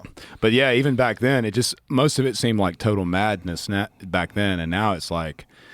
But it's just sort of like I laugh about when I was a kid. Everyone thought that Michael Jackson was the big, like, sexually perverted guy, and. Who knows with Mike, but now I look at Michael as like this just kid that was put in this terrible position from a child up, and now all these other musicians that you wouldn't even think are the sex predators are. It's just kind of like you just don't really know much of anything anyway. But yeah, like with the Michael Jackson thing too, is his doctor said that he was chemically castrated when he was young to maintain his voice, and I believe him because that totally makes sense. You look at his frame. His really thin frame where it doesn't look like he has any testosterone. You look at all his brothers. His brothers are like thick, like what does men. chemically castrated mean exactly? Well, do I even want to know? Crazy thing, it's hormone blockers. It's exactly what they're doing to trans kids now. Yeah, it's the same thing. Okay, and that's why Michael Jackson had that voice. It's very similar to a castrato's voice. Do you know what a castrato is? So these kids in opera were castrated when they were young, and there's only one available recording. I think it's like one guy, right? Have you ever heard it? You should hear a long time ago. Yeah, I'd like to hear it. Let's listen to some of it because it's fucking creepy. I just have heard stories about about that being a thing, that they would keep castrate their voice children so that they never had testosterone, so that their body never really developed, and then they would have them maintain that young voice, that high pitch that's only possible if you don't develop the deepness that comes with. That's why when when women start taking testosterone, their voice starts getting deeper. Things start getting weird. They started getting very Dwayne Johnson. You know, it's like that's testosterone. That's the effect that it has on your voice. And these poor fucks. Alessandro Moreschi. I don't want to. I'm not going. Don't make fun of him. It's a beautiful woman.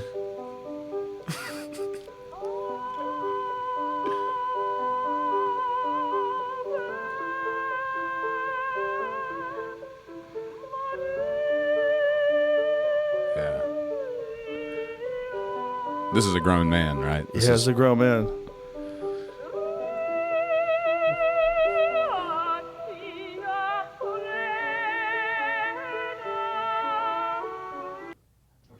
That'll be No like worries. sampled in the next Kanye song or something. Yeah, no? we can leave it there. We don't have to play any more of it. It's so haunting. It's so haunting. First of all, what fucking psycho figured out that if you cut off little boys' balls, you could make them sing like that forever? Like, what fucking psycho was the first person to do that? Yeah. Because these are little kids they're doing it to. They're doing like 6-year-olds. Was this in the church? Was this like a church thing or a I do not know. It was an opera thing. But I know opera that thing? castrating men, eunuchs, was a common thing. When people were working in the homes of royals, they'd castrate them. There's one of the most horrific stories was Nero.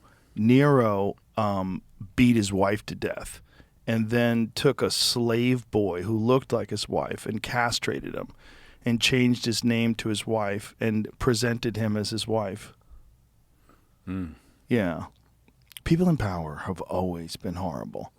Yeah. People, when they get unchecked power, have always been horrible. That's why directionally, like this whole No Kings protest that's supposed to go down on Saturday, directionally, it's correct. Like, you don't want kings, you don't want oligarchs, but who's funding it? Well, it turns out it's funded by an oligarch. It's funded by a lady worth $20 billion who is the heiress to Walmart, Walmart, a company that employs cheap labor and sells a lot of stuff from China that would be affected by tariffs. You know, It's like that with all of them, though. It's like that with everything, man. Everything is like it presents as being this moral situation. Like they're really looking out for you. They're really looking out for people. They're never really looking out for people. There's always some primary profit motive that's causing any organized thing. It's never for the human race. Unless the people are all on mushrooms. It's never for the human race. And until mushrooms get legalized, that's probably never going to happen. And that's the real battle. The real battle is what gets legal first, AI or mushrooms. You know? Yeah, it's Both of us will lead towards God. Both of them will lead towards God, but one with a completely different outcome. It's going to take me like 4 or 5 times listening to it to be able to talk about it. But I've went back and listened to the maps of meaning on Audible, and it's one of Jordan's earlier works, and he's talking about society and how it's structured, and basically talks about like the motivations and the origins of why people always resort to evil. Like in this, I mean, we talk so much about the Holocaust, but not at all about all the other horrible tragedies that happened there at the same time. But even like talking about with Russia, like just think about the Soviet Union and what happened there and how easily people were turned against. It's just, this little moment in time we're in is just we should just be so thankful for it, even though it is mass chaos right now. Like the fact that people are allowed to speak freely and do things and have the influence and power they do is just nuts when you think about. You're right. I mean, it's the same crazy people that we're arguing about today have always existed in different forms and with different names and faces. But we're better off today than anybody else in human history. And this is a struggle and it is a battle. But I think we can come out of this on the other side if we all realize that we're being played against each other. And that's where it's important.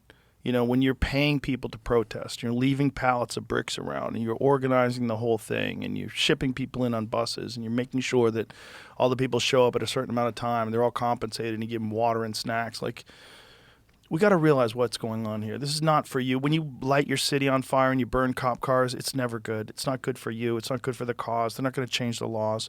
One thing that I heard from Trump today that I thought was very promising is that he wants to make an executive order where people that are here for a long time, that have been like working on farms, that are undocumented, that they won't be targeted and that they'll be exempt from all this stuff.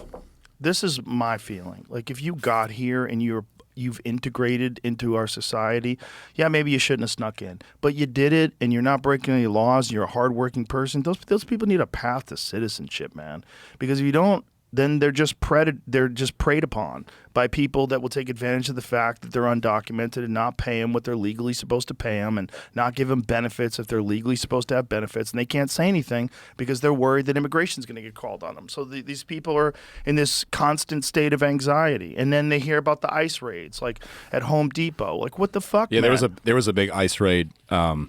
At the Facebook data center job not far from my place, where I used to have to go when I was at Facebook data center ICE raid. Yeah, at the Facebook project. It's in it's not far from me in Virginia. I think it's technically would be South Boston. I think it's technically in ICE South didn't Boston. bribe, or Facebook didn't bribe ICE. There's if I a was Facebook, I would have fucking bought ICE some new cars. There's a big job a big job site that I used to have to go on that's in the southern part of Virginia, like not far from North Carolina. And somebody was sending me pictures there from the other day, but they had a big ICE raid, and there was dudes like running through people were just escaping the job, like running away from the job and stuff. It was nuts. But why?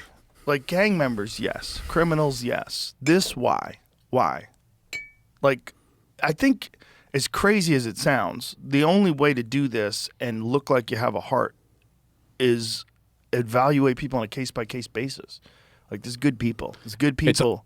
It's also so complicated because it goes back for so long, and the thing now is that there's two very polarizing opinions of what America even is or represents or what job it's supposed to serve to the world. So, like, you know, in some, yeah, sure, there, like, for any country to exist, there has to be something there that identifies what it is as a country, and it just seems like without citizenship or without some definitive thing of who's a citizen or not, it's like, then it's not even a country. It's like, and most every country has some, like, the idea of there being no immigration laws for a country means that it's no longer a country. But I also think it's like the opposite side of that too is like America's always, in theory, even though it's always been ran by there's always been these corrupt people involved in it. In theory, you know, America was started as sort of this thing that was like, that could maybe be like a sanctuary that doesn't allow monarchies and dictators and horrible things, you know, like as bad as America maybe has been in certain cases, like the fact that when Japan lost, they didn't just go and take it over and call it another part of America. Like, they went and tried to rebuild. Like, in theory, America is supposed to be this vein that exists of, you know, its origination is from people who wanted to get away from monarchies and dictators. And of course, like, it's so easy to pick on the founding fathers and all their faults and the crazy things they did, but it was centuries ago in a different culture, and they probably were all maniacs. You'd have to be a maniac to go up against the world's biggest empire and take it on, you know, with like a musket, with a fucking, yeah, like you have to be crazy. And of course they had personality flaws, but the reality is that here's the thing that sucks is like, and it goes both ways. There's a lot of things about people on the left that people on the right don't realize that they have in common. And it's the same way with this. Like, it breaks my heart when people just totally trash the founding fathers, not because they were they took horrendous shits too, I'm sure. Probably not as bad as Beyonce, but pretty close. And, you know, the fact, like, of course they were bad people. We're all bad. We're humans. We're flawed inherently. Even the best of us, even the ones who act like we're the best and the most, like, we're all screwed up. We all have our problems and our faults and stuff. But the fact that they were willing to, like, go somewhere to another land with all this crazy stuff and then take on the world's biggest empire at that time, just so they could be able to do what they, you know, religious freedom. It's like they didn't want religious freedom because they were, not even necessarily because they wanted to go to church. I always thought it was like, it's so weird that they were fighting for religion, but it wasn't they were fighting for religion. They were fighting for the mandate of religion. They were tired of the church. And like, I know it's not considered the church anymore, but there is still a church that dominates us and tries to control us now. And now, unfortunately, now the church is just sort of this weird thing, but it's the zebra mentality, you know, among politicians. It's like, it goes back to that. I think it's Jordan Peterson that talks about the zebras and how they'll do a study on zebras, and it's in the Maps of Meaning book, I believe, and they'll mark one red to study it. And then the predators take that zebra down because the zebra's stripes aren't camouflaged to their surroundings. They're camouflaged to each other, so they're not easily identifiable. And so 4 or 5 lions can't take one zebra down if they all look the same. And in politics, I believe that's what's happened, especially on the left. You know, I had people in Nashville quit working with me because I talked about this when I was at the Ryman, but we had this dancing this chick that plays the fiddle, and she does like flat dancing and stuff, named Hillary Klug, who lives in Nashville, and we had her come to the Ryman to do this show with us, and it was on a last minute thing, and I'm about to introduce her, and I tell the crowd, I'm like, hey, I said, I got Hillary about to come out, and I was like, but it's not, don't worry, it's not that Hillary, and just made a joke about it. Well, somebody said something in the crowd that was, and I don't know, I just interact, and I just say what comes to mind, and I don't care, I don't worry about all that stuff and what people might think. I just try to say what I feel, but I was like, isn't it crazy that somebody like Hillary, who not that long ago I can remember vividly, and as a child or in the teenage years, like being completely against the idea of even having two people of the same gender be married. Like, she was as against gay marriage as like any person on the far right is now, you know, and that was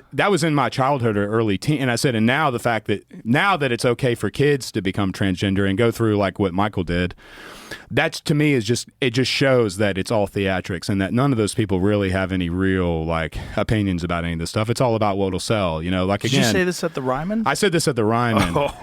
And so I had my management company that I was using then drop me and a bunch of other people without even telling me. They just emailed my attorney and said they couldn't work with me anymore. Wow. They were that mad about that, which tells you how far off the deep end. But anyway, it's just... Well, everything you're saying is just a fact. But you're exactly right with all that. It's just...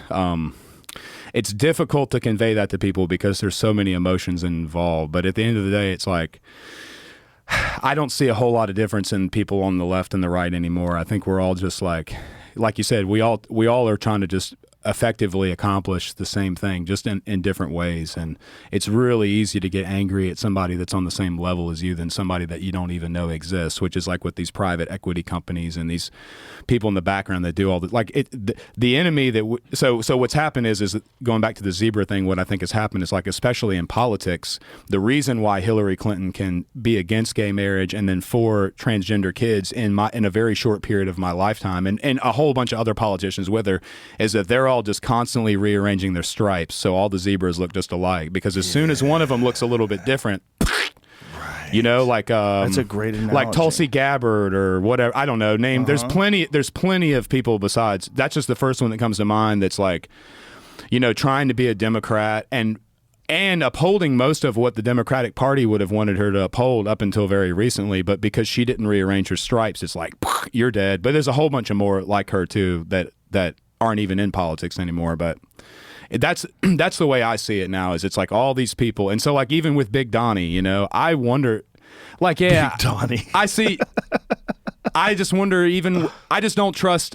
It's kind of my Alex Jones syndrome, but it's like no matter how cool somebody seems like that, I think like, man, does him and Hillary really still chill? Like they're probably smoking a fat joint right now, just laughing. I don't know. Like you just don't really know. You don't really know.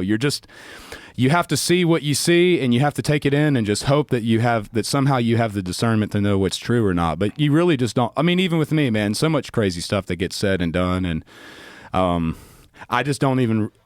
When things come out about me that aren't true, I just don't even reply or acknowledge them anymore. I just let them exist in their own little space and be part of it. And I've just decided that, again, we're just in this crazy thing where all this stuff happens, and it's just, I don't know. You can't. The problem is so many people that don't do that.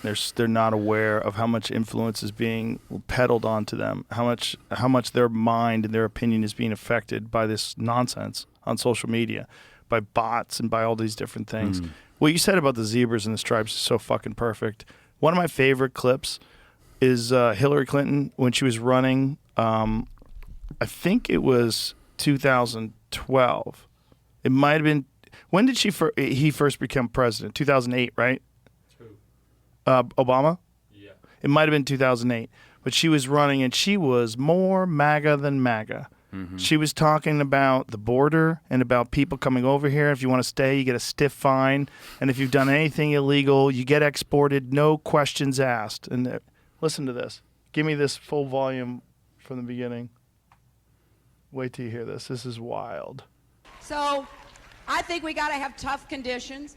Tell people to come out of the shadows. If they've committed a crime, deport them. No questions asked. They're gone. If they've been working and are law-abiding, we should say, here are the conditions for you staying. You have to pay a stiff fine because you came here illegally. you have to pay back taxes, and you have to try to learn English, and you have to wait in line. If Trump, like, You have to wait in line. That's so MAGA. I mean, but it just proves the point that none of that really means. They're sitting in the green room in the back before that speech, and there's like some stuff written out, and they're just like, oh, I got to try to remember all this crap. Like, none of that meant anything. You know, like, none of that. I don't think she even believed when she said it back then. In other words, it's she all thought just it was what the country theatrics. wanted to hear. That's all it is. Yeah. It's all focus group shit. It's all what the country wants to hear and what the party agrees upon, what the zebras all agree on. When you just said that, that's it perfectly. And as it morphs, as it gets into trans kids, you got to support trans people in the military. Whatever it is, they just all fucking hop in line. What flag am I putting in my Twitter bio? And to go today? back, to go back to what you said at the beginning about those kids that are riding with and they don't really even know what they're riding. They got the mask on, but they're doing this, and it's like, I guess what I mean is there's a bunch of human beings on Earth, especially now, like in this sort of like American culture and all the other sub-series of it, like in, you know, Europe and everywhere is so Americanized now, but there's all these people who are really angry. It's kind of like why it's the reason why, you know, there's so many of these videos where they interview like the Antifa dudes, and they don't really even know why they're not able to talk. They're not really able to articulate why they're there or what they believe. They're just there because they're just there to riot, you know? Right. There's this like general anger that I think that dwells in a lot of us towards the system that we realize is inefficient and ineffective and rigged, but it's just too complex, at least individually and through the means of the internet, for us to identify who our enemies really are. And so instead it's like, let's go catch some shit on fire, because at least it feels like we're doing something. Right. Even though, but I think there's a lot more in common between the patriotic cosplaying type people who talk all the time about, like, you know, that, and the people who are like Antifa. I actually think that they're two of the same cloth. They just both just don't really realize it. But I think like there is this really amazing sort of rebellious spirit of the left that just needs to be reintegrated into society with the right, and then it becomes unstoppable, and it no longer becomes a left and a right thing. But I just don't think, like, I'll give you another great example, like when I was younger, I'd go to some of these protests in D.C. and stuff, and I would always stay at George Washington University with these kids. And we were all in our early 20s probably, and we're all very, like, at that point, there wasn't any, like, real political identity to it. I don't think those people would have called themselves left back then. But you better believe most of them ended up going to all the Black Bloc and the Antifa and the Black Lives Matter and every other protest there was, just because they wanted to go protest. They just are like, you know, like, it's a thing of like rebelling against the system. It doesn't you're really part of the machine. It doesn't really matter what part of the system it is, or if it really even makes any sense. You just know it's like, I think, and that's what I mean, is through the means of the internet. I don't think we'll ever be able to organize all those people together in a way that's productive, but I do think in real life we can. I think music is, I think that's why I want to focus mostly on music and like trying to influence it in a way to where the rich don't control it and the rich don't choose what songs we listen to and what songs make it on the charts like we do. I think that's the first step. I think music is something like, I guarantee you that if there was some way to, I'm sure there's some report to be ran where you could see how people voted versus what kind of music people listen to. And I guarantee you a lot of people who voted differently listen to the same exact lyrics and resonate with them. Like, what is that? Like, that's all I mean, is this, we've just been mass distracted and misled is all. Like, well, also when you get these kind of organized protests, they're all organized with this one thought in mind. Like there's unlawful, you know, changes in policies that's shipping our community back to Mexico. And we got to stop this. These are all, you know, oligarchs are involved, and this is a dictatorship, and they feel like they're fighting against something bad. And if they're uninformed, and who the fuck who's 21 is informed? You know, most people who are young, especially if you're going to college, you're around a bunch of other like-minded people in an echo chamber, and you're all trying to, like, get social credit by being the most woke and the most activist-y, and you're the person who's the most involved, and you're helping organize, and you feel like you get a sense of purpose. And then there's also the thing of being on the ground with a bunch of other people that are moving in a certain direction that, to me, I think it ignites a thing I think there's things inside of us that get ignited. One of them is like, here's the best way to describe it is like fishing. You know, when you go fishing, I've seen people catch their first fish. When that fish gets on the line, they're like, you get excited. Everybody gets excited because it's this ancient thing inside of you that lets you know you're now successful. Your family's going to eat. You caught a fish. And it just like sparks it inside of you. It does it with bow hunting, but very few people are going to go bow hunting. But the other thing that it does it with is war. And protests are like war. You're marching, you're all together. Who's opposing us? Fuck them. And everyone's all aggressive, and they're all chanting, rah, rah, rah, rah, rah, fuck ICE, fuck ICE, fuck ICE. And you think you're doing the right thing. You know, and then you see shit like cops shooting rubber bullets at reporters, and you're like, what the fuck? These people are garbage. Like, how are you shooting a reporter? Yeah, that's not what you're supposed to shoot the rubber bullets. But I think the problem now is that it's so it's too complicated to be able to dissect it and correct it. That like with these ICE protests, though, in other words, there's been such a heavily disputed and mismanaged protocol of our immigration my entire life. So now it's like you can't now just go in and just try to. Like, that's what's going to happen. People are going to protest, though, and you just all of a sudden go in and try to just, like, clean house all at once. It's like we've never even really established as a country what it is. Because most of the people we've listened to the last 20 years will say stuff like that in whatever year that was, 2008, and now say, gosh, can you imagine if somebody said that now? That they would be like they would be a racist and taken off the internet for saying what Hillary said on there about having to speak English and stuff. So it's for sure. But there's a big difference between protests and organized protests where you're paying people and then you're leaving bricks around. This is it's a bastardization. They've taken over the thing, the virtue of this thing, like this part of the First Amendment, your right to express yourself, the right for the people to get together and say, hey, this is not cool. And they've distorted it with money, like everything else. Yeah. And they've used it as a political tool. I would think maybe that's happened a lot, though, even in the past with like civil rights and everything else. A lot of that was much more organized than it was made. Like, I didn't know until just a couple years ago. Like, I've learned the story all through school and heard it a million times about Rosa Parks, but I didn't realize until a couple years ago that she was part of some, I don't know, I don't even know what she was part of, but she was part of some organization, and it was like a planned thing. Yeah. I was always taught it like she just spontaneously did it. But I think there's every like thing in history has this whole backstory to it that we don't really know much about. Right. Most things have been manipulated if they can be manipulated. Once they realized they can manipulate people, they started. And they probably started that a long time ago. I mean, we've talked about it a million times, so that's why Smedley Butler wrote War is a Racket in 1933.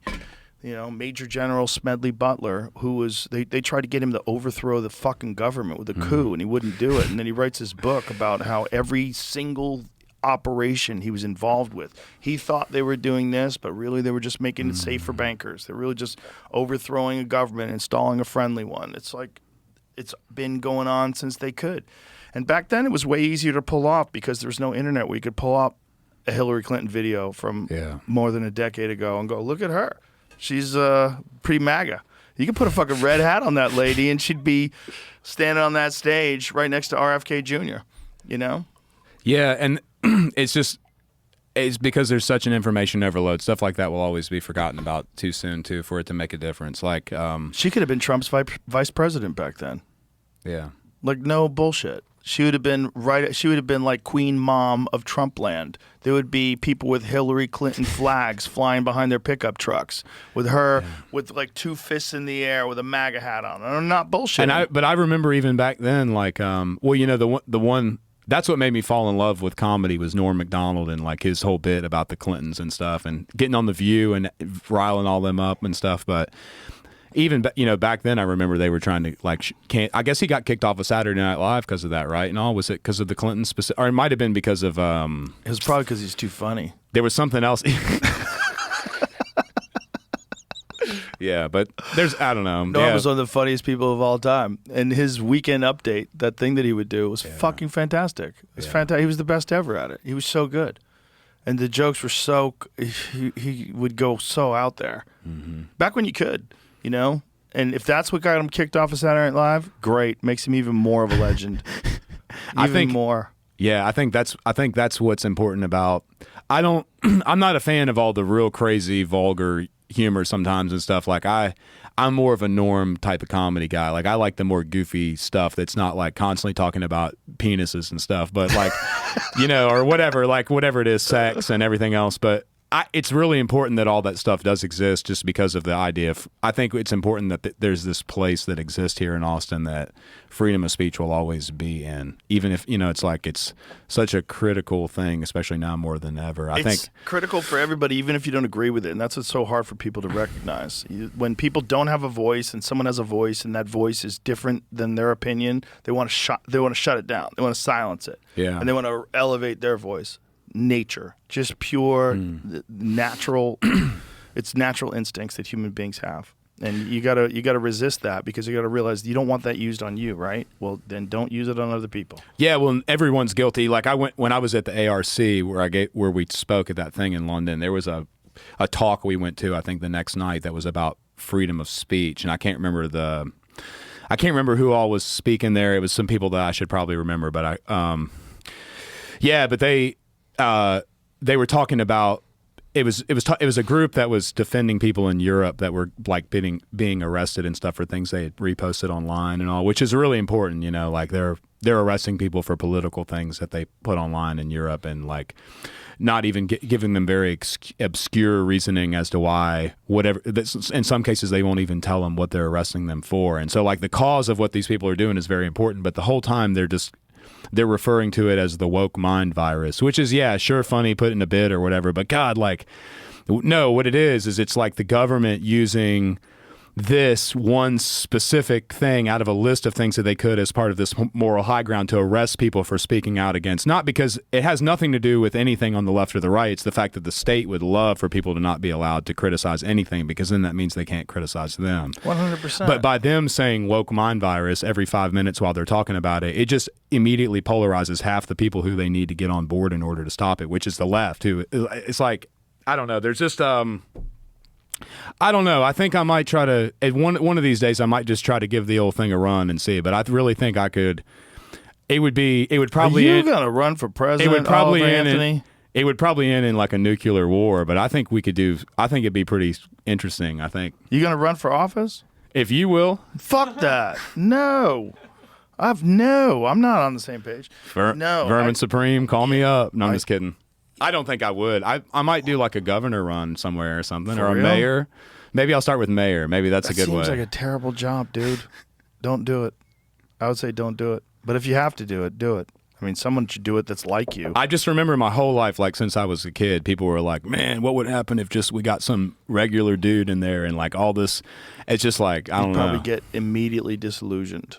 You'd realize the entanglements that exist, and I think it's impossible to navigate. I think once you get in there, you're like, holy shit. And when I talk to people that are in this administration now that weren't before, that realize like all the paperwork and red tape and bureaucracy and all the different departments, all the people that are controlling these departments, and all the fucking resistance you have to any change, and all the people that don't want to give you the information that you're asking for, and it gets wild and exhausting. And you're dealing with a machine that's been operating pretty much unchecked for decades. Well, let's check him out. Yeah. Give him the old check. Look what they did to Elon. He tried to check him out. They They turned him kicked into him a out. Nazi. Yeah. I mean, it's like... Well, do you think, I'm not well read on any of this. This is actually something I wanted to ask you about at one point or another anyway, was your take on like the Elon Trump situation. But, apparently they're making up. You think things are cool now? Supposedly they had a long conversation on the phone. The argument behind it was that they felt like Trump wasn't letting Elon. See, I don't know what to think of. I really don't know what to think of any of that situation or Elon in general. And it really fascinated me that it seemed like they were both using Doge for different reasons, maybe, or they had different motivations behind it. But what if it was like a genuine? What if there was genuine audits done on everything, and like, what if all that stuff did get uncovered, and what if somebody wasn't scared to just release all that stuff and the consequences of it? Like, people do deserve the truth. Like, well, they've released some of it, right? So we know a lot about U.S. aid now. We know what that was. We know what crazy programs are in place. We know through Mike Penz's work where the way he describes USAID as doing things that are too dirty for the CIA. Like he describes it being used as for regime change, but under the name aid, it seems like it's just aid. Oh, we're helping people, but it's Agency for International Development is what it really stands for. So there's that. That's been dismantled. The thing is, they're not spending less money; they're spending more money. They're spending like $1 trillion on the Pentagon. The whole thing is kind of nuts because nobody wants to stop spending money. Nobody wants to lose their job, and they're all in a position where they have influence. And there's thousands of different points of influence. And if you're the president or the vice president or, any of these fucking people, it's a very difficult road. One of the things that I felt like was the most important was Bobby Kennedy. Because Bobby Kennedy getting in there, he was determined to find out what is the root cause of America's massive health crisis that we're all facing. Like, why are we having this? Why do we have different toxins that are in our foods that are banned in Europe? Why are we allowing the use of these different things that we know are terrible for the body? Why is there not greater scrutiny on these pharmaceutical drug corporations? Why are they not, why are they able to lie and get away with it and prescribe things for people that don't need them and not be responsible for the health consequences of these things? And that this needs to be cleaned up. And so that's what he's doing right now. I'm very happy, and I hope that he can really make meaningful changes. Because it seems like he is. He fired the 17 people that were the head of the vaccine schedule, and he's hired a bunch of new people. They were all very qualified, and one of them being Robert Malone. Robert Malone, the guy that everybody said was a kook that I got in trouble for initially for having on my podcast when they were trying to, like when fucking Neil Young was trying to get me removed from Spotify. This is over Robert Malone. Robert Malone, who owns 9 patents on the creation of mRNA vaccine technology. Certifiable genius, like unquestionably. They were calling him a kook. This guy's a kook. A guy who took the vaccine and had a horrible reaction. They were calling him a kook. So that guy being a part of this administration, being a part of the, Make America Healthy Again movement, very important. All that stuff is very important for everybody, not Republicans, not Democrats. And if there's any area where we should be bipartisan on, it's that. And realizing that corporations have taken advantage of loopholes and of a bunch of different creepy laws that have allowed them to poison you. And you're getting poisoned and you're addicted to this poison. And there's a way out of this. Well, he's kind of where I got the inspiration for the cult idea from. He and I actually met. He came out to the property where we filmed Richmond and all, and I met him. This was before he got linked up with Trump. He was still running. This is during all that, and he was still running for himself. But we had a long conversation about this concept for a healing center, which is like this thing that he's been kind of like as a part of all this, which is kind of the idea of people going out into nature and like learning how to grow food and learning how to because in this never-ending abyss of chaos where everything's changing so fast and nothing, nature has been affected by that through through chemicals and technology and other things. But for the most part, it's all the systems in nature, all the organization there, and all that stuff is sort of like the last thing that's untouched by man. When you go out on 200 or 300 acres and you just sit there and you're watching the water go by, it's like you just sort of you take everything that we've talked about, like all this. These are all very complex, like just crazy thousands of year long things that mankind have done. But meanwhile, nature just sort of exists and does its thing, and it's like. It's sort of a way to compartmentalize all this monstrosity into one little thing and realize that there is a reality outside of the reality that like modern society has constructed us to exist in 24/7. That's 100%. Like, gosh, dude, that's the only thing that saves me is like, especially being probably a little bit too introverted for this job position.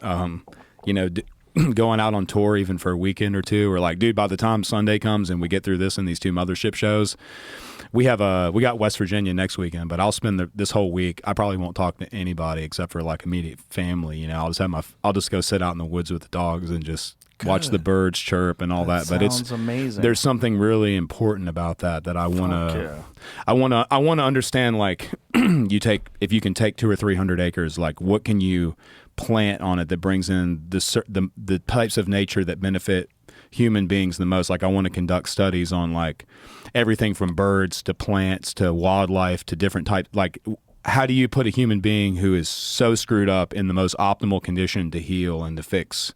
Like, because it's obviously not the case. Like, you're not going to go to a mental institution, and I'm not even suggesting for people who should be in a mental institution. I just mean, like, you know, people who, like, a guy I know who, you mentioned mushrooms and stuff, but there's a guy I know, like, that's in the Marines who's dealing with PTSD. Like, how do you get him into a spot where he can just go out and, you know, like, you can't, it's hard to fix that part of your brain living in a city or living in a suburb and not having that, like, so that's, you know, so yeah, it's just like this crazy dream I have where, like, it's sort of it's a way to rebel against all of this without rebelling. It's just creating a better way to do it. But imagine if he's like, this is like the pilot program for this thing where it's this sort of outdoor amphitheater and it's like very immersive and in nature, and you can like re-unlock these parts of your brain you talked about that are sort of very primitive and to us, and then just emulate it over a period of time. Like, so I'm doing these shows where they're nonprofit, and the idea is just to go into an area that hasn't had music, that's in an A or B ticketing market, do a show there, build them a blueprint, whether it's on a main street or in a farm field or whatever, but just somewhere where Live Nation and Ticketmaster can't touch it. Build them a blueprint with like ingress, egress, promotions, how to sell the show, where to put the stage, how to set everything up. Here's all the vendors to use, and then give them this blueprint where they can do it over and over and over again, and just build like these sort of sanctuaries that exist all over the country that can't be like molested and preyed upon by all those big companies and all their crap. And I think inherently by doing that through like music and public speaking and other things, those spaces will almost serve as like the way that communities thrive again and the way people reconnect. And I joke and say that like every human being likes music and food and socializing at least a little bit. And if you don't, you're probably a robot, and I don't want you there anyway, kind of a thing, you know? But like, so that's it in a nutshell. But that all was inspired by Bobby's sort of idea for this healing center that he talked about. I think it's a place over in Italy that he used as a reference of, he had a relative go to, and like they were able to work with like leather and do all the stuff on a vineyard, I think. And there's a lot of, you know, we know very little about the human mind. That's why psychedelics are still illegal. And there's so much misunderstanding and misconception and just confusion even there. Because think about, I mean, like our brains are just so infinitely complex even, you know? Mm-hmm. Yeah, so nature's definitely a part of your health. Without nature, I don't think you really get totally healthy. We're a part of nature, yeah. You know, like we're a natural thing existing in a world that we've created that isn't natural. And so like this is all, you know, like this is all, everything that we've talked about is just sort of man-made constructed bullshit that is now reality to us, but it's just part of a bigger thing too, that we sort of get isolated inside of it, especially when we're on our phone all the time. It's like, yeah, especially. I laid off social media, and it's amazing. It's like it lifts this weight off your brain. How do you manage social life? This is one thing I really have a hard time with, and I feel bad because I end up upsetting people or whatever, but like, how do you, a lot of people want your time, and they want to send you text messages, and they want to bother you with stuff, and it's not even they want to bother you, they really but like, how do you manage that? Do you just have a small social circle, or are you just really social, or like, how do you find, there's people where I just won't text them back for like months, and then they think I hate them, and it's not that I hate them, it's just like, I can't just sit and text, I just can't send hundreds of texts every day like I have to, like, how do you balance all that? Or how do you gotta keep changing your phone number. But you also got to get comfortable with not texting people back, because you can't text everybody back. Yeah. Like, look at my phone. Want to see something? I'll show you this. Look and see how many unread text messages I have in the upper left-hand corner. What does it say? 623. Yeah, good luck. How am I going to read those? I know. Well, It's not possible. I think it goes back to when I was at work before and I had to keep up with the phone for work, and I had, you know, it's just instilled in me that like it just drives me. So I don't know. That's why, yeah, I've bought that flip phone that I carry, and there's just times. It's a good move. You get your brain back. It's also tough though, because there's people I do want to stay in contact with, like, you know. Like yeah, but you can always reach out to them. Yeah. It's like, you know, we have this idea of immediate interaction with people that it's necessary. It's important. And sometimes it is important. Like maybe there's something going on. Maybe your wife is pregnant. Like who knows, right? You need immediate contact. But most of the time you don't. The vast majority of the time you don't. We lived a long time without it. Yeah. I mean, you don't want to not be there for somebody who needs you in an emergency. But other than that, yeah, it's good to be free. it's better for your brain. Like I was saying, I don't think we're supposed to be getting the bad news from 8 billion people. It's just too nuts. We're just too... I don't think we're even supposed to socialize with that many. I mean, we thrive in smaller. I mean, that's why all these. Yeah, we definitely thrive in smaller. Yeah, keep a tight tribe. Yeah. Yeah, keep a tight tribe. Keep a tight tribe of people that are cool and make it so it's beneficial to everybody, so there's no resentment. You know, that's one of the things that happens when a guy gets really famous like you're getting, is that you can have the wrong people around you. You know, maybe you like look past some of the resentful behavior that they showed when you weren't successful, and then it manifests itself when you're successful. You could tell like someone around you actually wants you to fuck up. And that's I've seen that happen with friends. It's a terrible place to be. There just has to be some kind of way that I don't have to be famous, though. Like, there's a way where this is, but there's a way where this is like, I'm just, like, I don't know. It's gotten a lot better, but you're just gonna have to deal with it. Like I said, this is the path that you've been given in this world.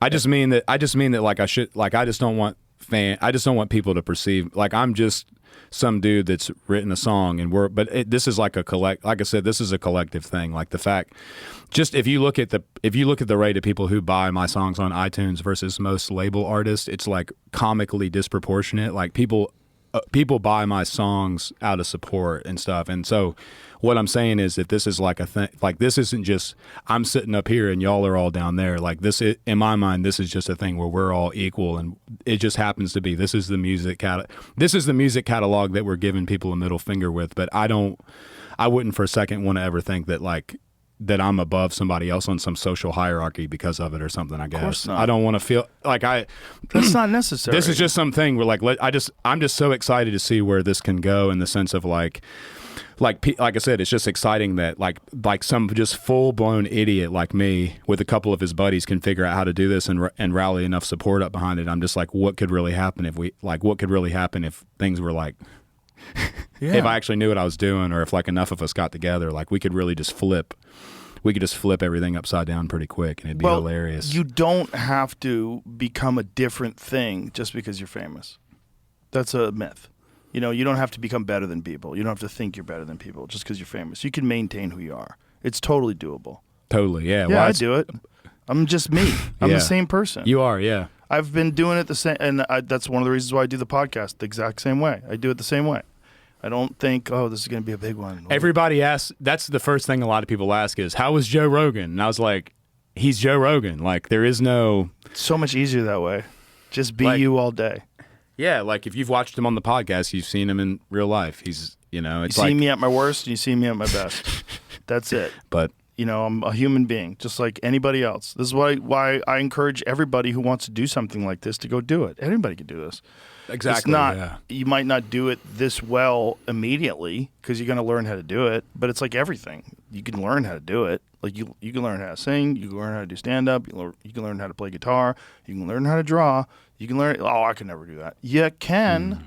Some people can do it better than you. Some people are naturally talented in different areas. Especially when it comes to athletics. But you can do it. You can do it. You can get better.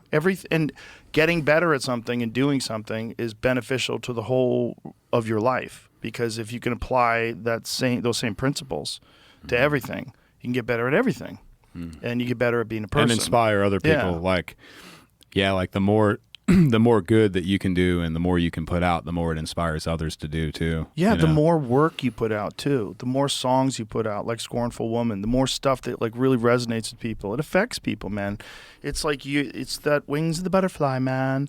You're like spreading it out, and and it'll inspire more people to write songs. It'll inspire more people to do things. It'll inspire people to write books. It's just, that's what we do. We inspire people. People inspire people. And people, by doing something that we know is difficult, and they get through it and they create something like, wow. And you go to see, fucking U2 at the Sphere, like, wow. Yeah. That's what it's all about, man. That's the beautiful thing that is this kind of artistic connection that you have with the community, with the people that enjoy your work. As long as you respect that and as long as you understand what it is, you'll be great. You're just going to have to deal with being famous, bitch. I have to I have to, like I do think you're actually right. I probably was a little misspoken, or now that you've said what you said about AI being able to replace music and stuff, I do agree that like there is a part of it that AI will they'll never understand the human experience enough to be able to write music about it that captivates people in a way that music can, that's been written by people. I do agree with that. They can make it sound better and cooler and catchier, but I do think I do think the people that are really writing it are the ones that and the ones that really write. I mean, like, just to talk about the songwriting process with Scornful, we had just gotten done with the touring over the summer for the most part in 2024, and well, obviously things are what they are, but there was just multiple different negative things happening at once, and I kind of got in a spot where I did my thing where I sort of spiraled and just was isolating myself, and so I spent a month and a half or 2 months in that house pretty much. I didn't do Thanksgiving or Christmas last year. I just really didn't hardly talk to anybody or anything, and so I was like at a I was in a position where it was like probably time to write a song like that, and there's a few things I do want to clarify too, talking about all this. But so me, Draven from Radio WV, and Joey are all sitting in the kitchen of this house where we recorded the song, and it's probably in the fall sometime. And Joey, it's 3 a.m, right? And we were all just like wired, and I can think about Joey talking about really wanting to write a song, and so him and Draven were asking me about my songwriting process and what I do, and so like I just went and got the guitar, and we were sitting there around the table, and I can remember it was me and Joey sitting here and Draven leaning up against the counter, and we were just talking about it, and I said, if you're going to write a song, I was like, the first thing you got to do is figure out what you're going to write about, and it's got to be something that you feel, not something that you can just articulate about. It's got to be something that's like in there that needs to come out, and so we sat there for like 10 seconds, and Scornful Woman was the word that was used, and it was like it was specific relationships, but also it was a collection of all like the experiences that we had all had. Like, I think we'd all had horrible relationships too. Of course, we all have. Like every dude on earth has been through what that song talks about in one way or another. Can we play it? Let's cue it up. Yeah, let's cue it up. Jamie, cue it up. But within 2 or 3 minutes, the whole song was written. It was just like it just came out. And that's. And AI is not going to do that.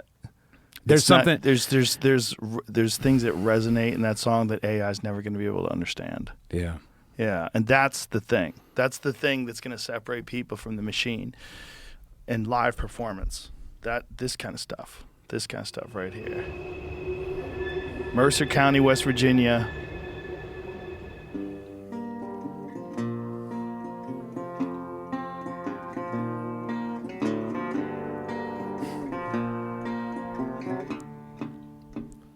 Well, she got a side tour I want to run from. She'll turn a warm afternoon into a cold, cold one. Well, he grabbed the apple and Adam took a bite. And now all these years later, and the mask still ain't right with a scornful woman.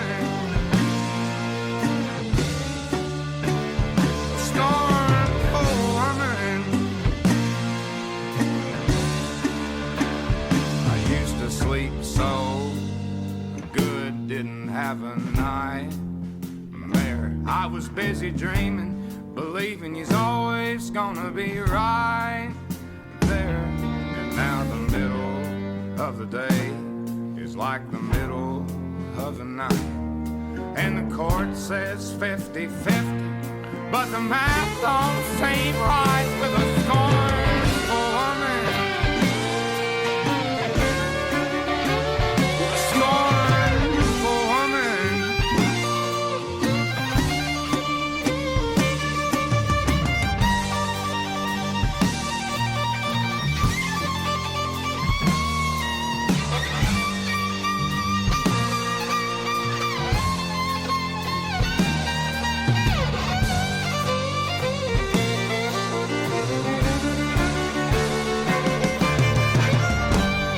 She can have all the money, and they can keep all the fame. I I'd go back to being broke as a joke if I could just get a break from the pain.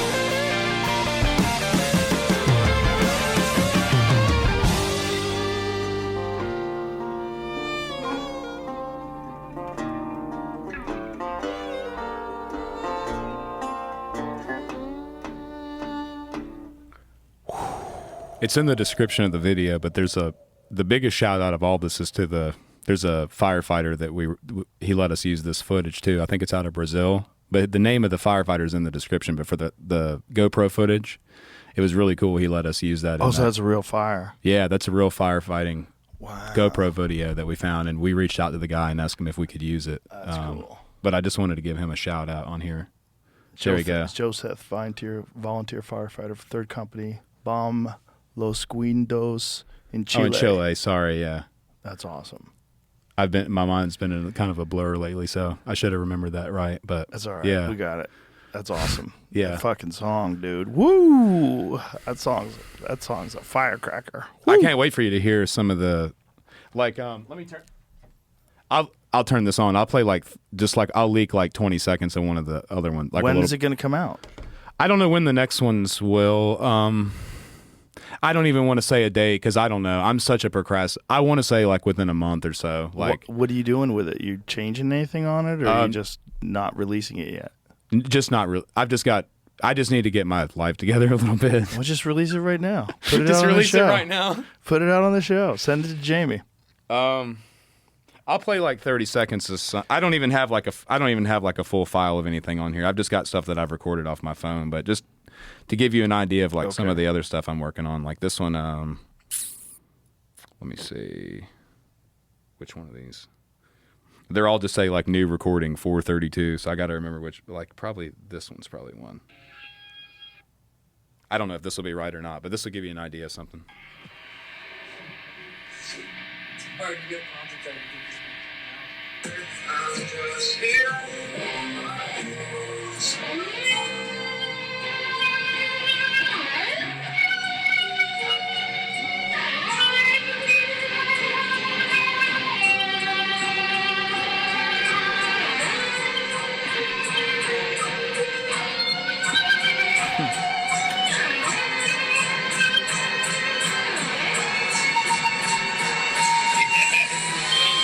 I just got a bunch of little clips like that of where we were practicing the guitar parts. But anyway, I got a few more that are like pretty heavy. I don't know what they are. I don't know. People will figure it out. There's something. I don't like to even try to describe any of that stuff because I don't know what it is. But so are you going to release it all as a full album, or are you going to just do it like song at a time? Probably just song at a time right now, just because it's simpler that way. Yeah, and then I don't know what the long-term plan is. I'll get to the end of this tour this year in October, and you don't need a long-term plan. Yeah, just keep doing what you like doing. Yeah, I will. Yeah, this all long-term plan shit. That's people with vision boards. You don't need. Yeah, you're right. Yeah, no, you're right. I've just tried to take it.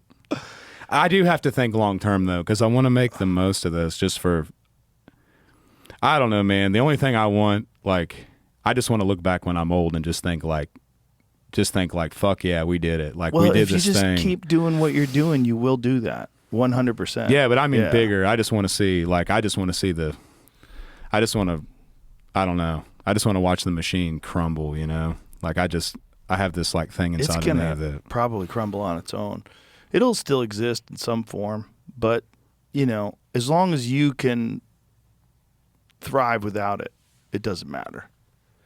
It really doesn't matter. And more people will realize that there's a way to do it that's authentic. There's always going to be people that are drawn to that. And it'll be more and more people as things get more and more disconnected and feel less and less human. Yeah. There's just more and more there's been so many big people go up against it and not be able to quite figure it out. Like even Pearl Jam back in the 90s, you know, trying to go up against, I think Live Nation it was, or Ticketmaster. And I don't know, man. I just want to see. That's like that would be my biggest that would be the biggest thing that I would feel some sense of accomplishment about a long time, is like, just how do you get all these people together who have been disenfranchised by the music industry and just rally them together in a way that, like, it's not to take anyone down or to do anything bad at all towards anybody, but it's just to, like, imagine what society would be with real music again, without a bunch of label propped up shit and stuck in everybody's head. Like, what if people really listened to what they loved, and like it was real?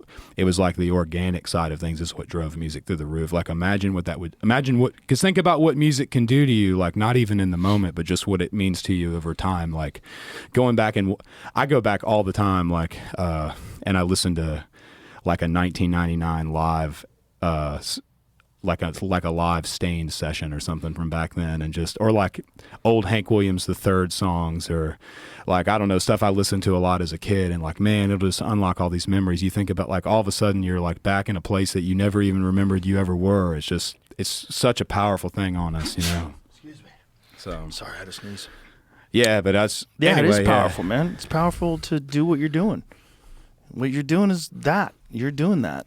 Yeah. Well, I'm not doing nothing. You're in that groove. Shut the fuck up. You are. You're in that groove. You know, just keep doing what you're doing.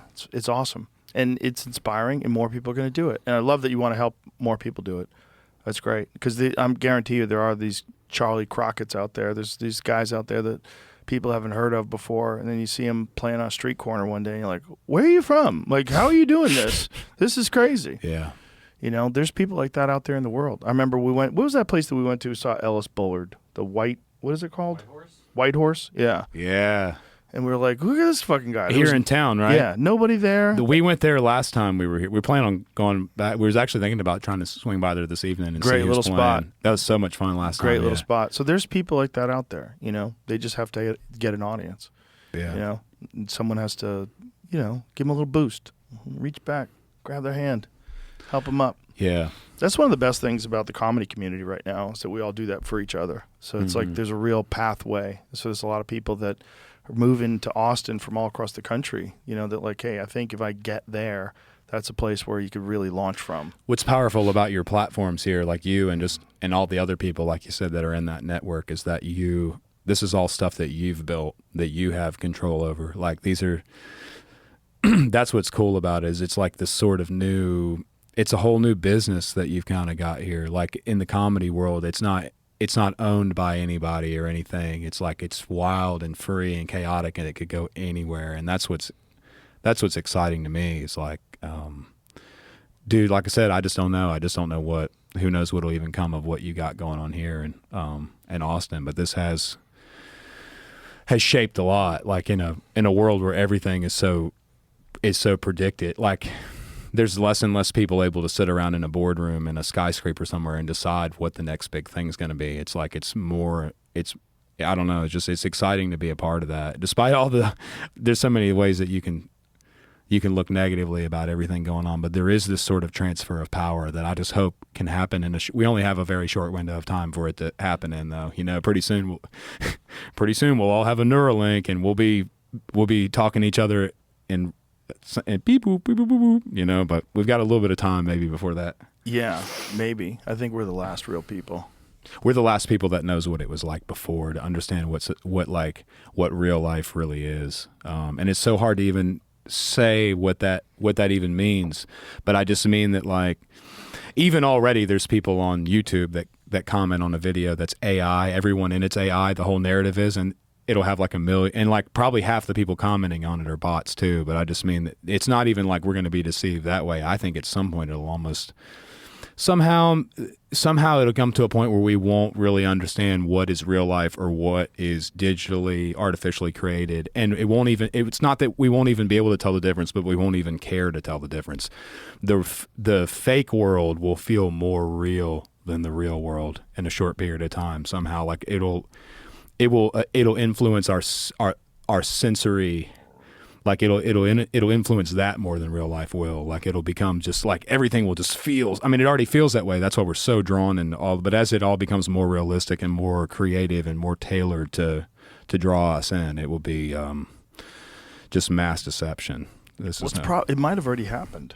This is what's really terrifying: is the simulation theory. The idea that Oh, I would be able to know if it was a simulation. Would you?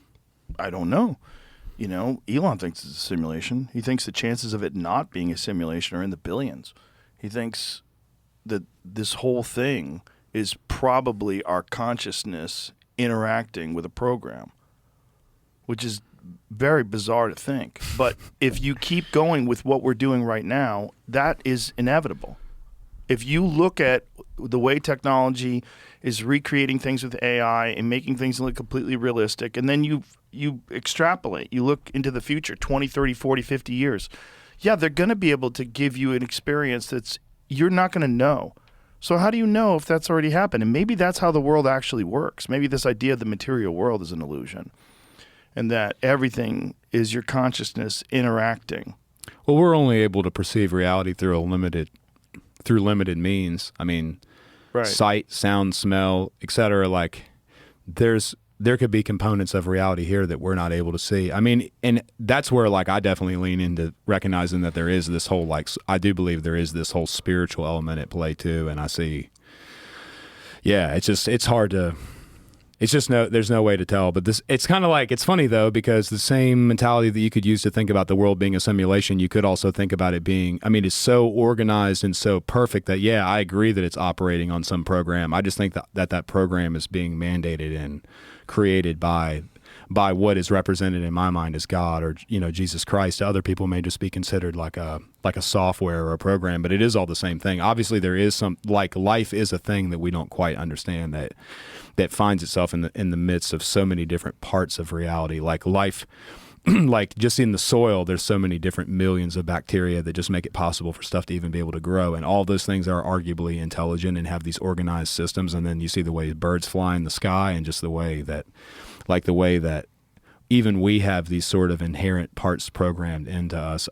There's really no way to tell. But what's so funny is that in just a short period of time, we'll all be forgotten about anyway, and we'll never really know. And maybe even this technology that has existed before and will go away again. It's just no way to really tell. I think at the end of the day, like to your point, I think humanity and the truth within it is all that really exists, and everything else just sort of swirls about. And we're always wanting to expand upon what already exists. You know, we're not creatures that like repetition, or we like to just always figure out what the next big thing is, even if it is our demise. You know, it's weird. We're sort of Even if it is our demise. we're sort of chasing to build our replacement somehow. I don't know. Oh, that's a fact. Yeah, we're definitely doing that.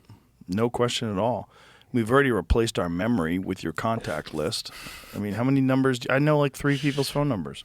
I used to know everyone's phone number. I used to be able to rattle off all my friends' phone numbers. I used to be able to call them from a payphone. That was how I got a hold of people back in the day. Now I don't remember anything. I remember my high school phone number that I had when I was a kid. I don't remember my best friend's phone number. I can remember my best friend's phone number from high school. He still has it, and I'll still text him now and then. And say, yeah, but that's great. But it's crazy that your contact list has replaced your memory. It has, yeah. Yeah, and then, you know, anytime you have a question, you just press that button on your phone. Hey, you know, what year was this? You know, what year was Gettysburg? Yeah. What year, you know, and you can find anything instantaneously. And that's good, but it's also weird because now you're dependent upon that thing and you're connected to that thing. That thing is just going to get more and more a part of your life. Whereas you said before, you can't even leave your house without your phone. You feel weird. Yeah, but all those resources right now are used because there is no like real protocol or way for us to be necessarily productive with it. Like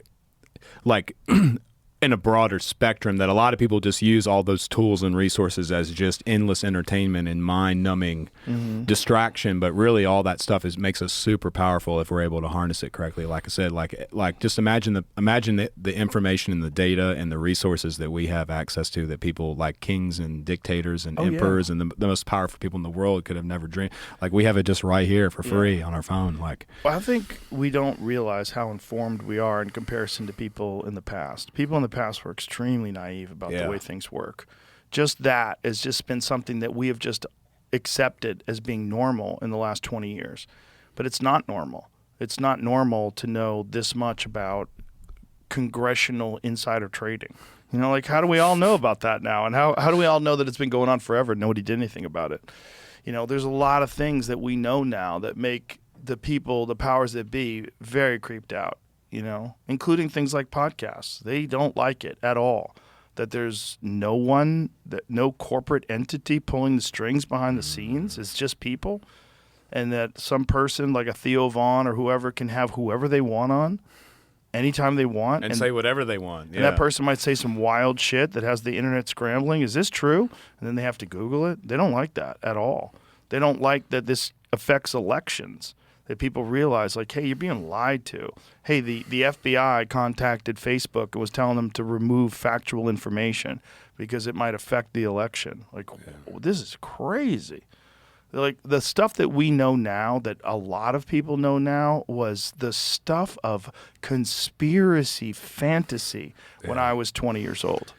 But what does it really, what does it mean to us, though? Because, we know all that about Facebook, but we all still use Facebook. Like it's, I think that now our ability to communicate has become so contingent upon these platforms that we know they're no good for us. We know they harvest our data and all the terrible things that are associated with them, but we still, it's like, where else but Facebook Marketplace can you find all these sweet, that's like... You don't have to get totally influenced by it, though. The more you're aware they're influencing you, the less effect it has on you.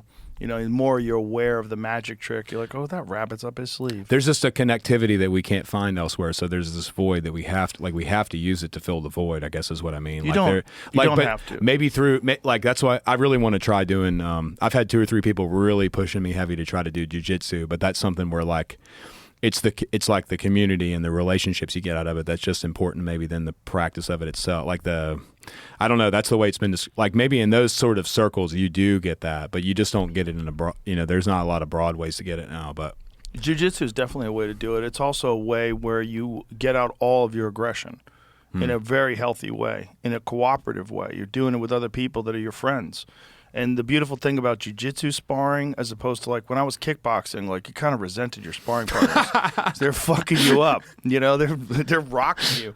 Whereas in jiu-jitsu, even if someone taps you a lot, you're still their friend. You realize like, oh, and they'll tell you can't do that with the right arm. The right arm has to stay tight to your chest because otherwise, once it's exposed, what I'm trying to do is get you to do that so I can go to the other side. And like, oh, okay, let's try it again. I'll show a guy. And when you do that with people, you're helping your friend beat you next time. But that's the way to get better. Yeah. Like, Eddie Bravo taught me that a long time ago. He goes, the more you teach people to catch you in the stuff that you do, the more people you'll be able to get it in people that even know it's coming. It'll sharpen that technique up even more. If you can get people that know what you're doing, and you tell them what you're doing, you can still do it. Like Hickson Gracie used to tell people, I'm going to get you in an arm bar on your right arm. You're like, the fuck you are? And he would still get it. But he was so much better than everybody that he would do that on purpose. And there's a beautiful thing about learning something that's very difficult that prepares you for life. Also, the other beautiful thing about jiu-jitsu in terms of your mental health is that it's so difficult to do that it makes regular life easy. And regular conflict seems to be silly. Like sometimes people get like super nervous if 2 people are just yelling at each other and you think a fight might break out. If you're like so used to strangling people, that's like totally normal.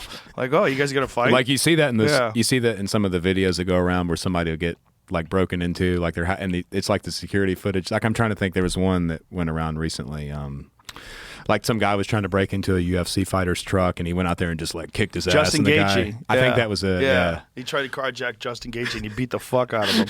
Yeah, the guy did that with John Jones. John Jones ran out with a shotgun and a fucking Belgian Malinois. Like that's the wrong dude to break into his house. He's ready. And Sean Strickland, that was another one. Sean ran outside That's who his I was house thinking of. Was with the a pistol. Yeah, I was thinking of that one. I think. Yeah, there's a lot of you could fuck with the wrong dude, and that happens. There's a lot of those wrong dudes out there now. There's so many people that are training in martial arts now. You never know. Like if you're picking a fight with someone and you don't know how to fight, you are rolling the dice. Those dudes are a lot scarier in real life than on TV too. Like hell yeah! I finally got to meet. I've met Brock Lesnar a couple times now. I've just ran into him randomly, and just like the size of his hands, you're just like, God, like what, like where did this guy come? He's just like a machine. He's a Viking. That's 100% Viking DNA. 100%. But I don't know there's no exercise I'm aware of that like makes your fist twice the size of a normal man. But he's genetics. just he's just like. You've seen his daughter? Yeah. His daughter's a shot put champion. Like, jeez Louise, she's a tank. Yeah. Yeah, that's just pure Viking genetics, man. Those are the people at the front of the boat with the big battle axe. When you saw that boat pull up to your village, you knew you better start running to those But mountains, son. I just can't imagine having to get in the ring with a guy like that and like, no, you're just like, God, like, good luck. I know. You know? Imagine the guys beat him, too. That's what's Yeah. even crazier. Guys beat his ass. You know, Alistair Overeem beat his ass. Cain Velasquez beat his ass. There's guys better than him, which is really There's always crazy. a bigger fish, yeah. Yeah, and Cain wasn't even bigger. Cain was a bad motherfucker. He was like 240. He was like 25 pounds lighter than Brock, and he still beat his ass. Who in fighting right now is exciting you, like, coming my up into God, it? Like, there's who's a so good... many guys. There's so many, man. Did you watch Merab's last fight last weekend? Merab didn't, no. Dvalishvili and Sean O'Malley? That guy is insane. He's insane. His cardio is like something that everyone who has been involved in the sport for as long as I have is blown away by it. The guy's a freak. Daniel Cormier went to visit him after he won the title.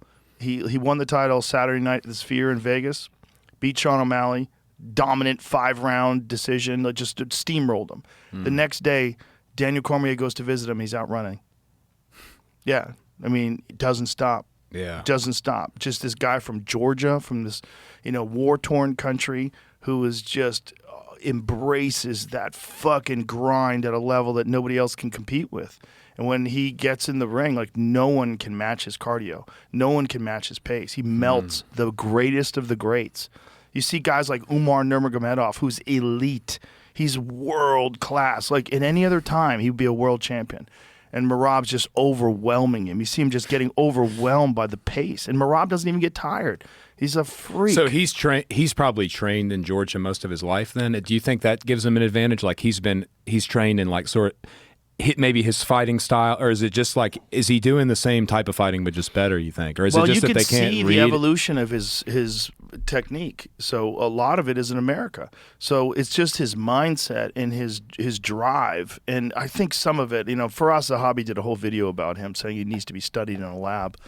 Faraz Zahabi, who runs TriStar in Montreal, is like one of the greatest gyms of all time, and he's one of the best minds ever in the history of MMA, and he's blown away by this guy. He's like, there's guys that are on EPO, which is like, that's the cyclist take that makes you have more blood cells, and it makes you have more cardio, but you can have a fucking stroke. It's like super dangerous to take. But that's like a lot of the like Tour de France guys get busted for that kind of shit. Some fighters get busted. He's like, guys that I know that have been on EPO don't have that kind of cardio. This is crazy cardio. This is like something freakish. And he's like, he thinks some of it's genetic, but Merab says it's not. Merab says, no, I used to get tired. But he's just, he's a freak. He's a freak, and he just keeps getting better with his technique. He gets better with everything.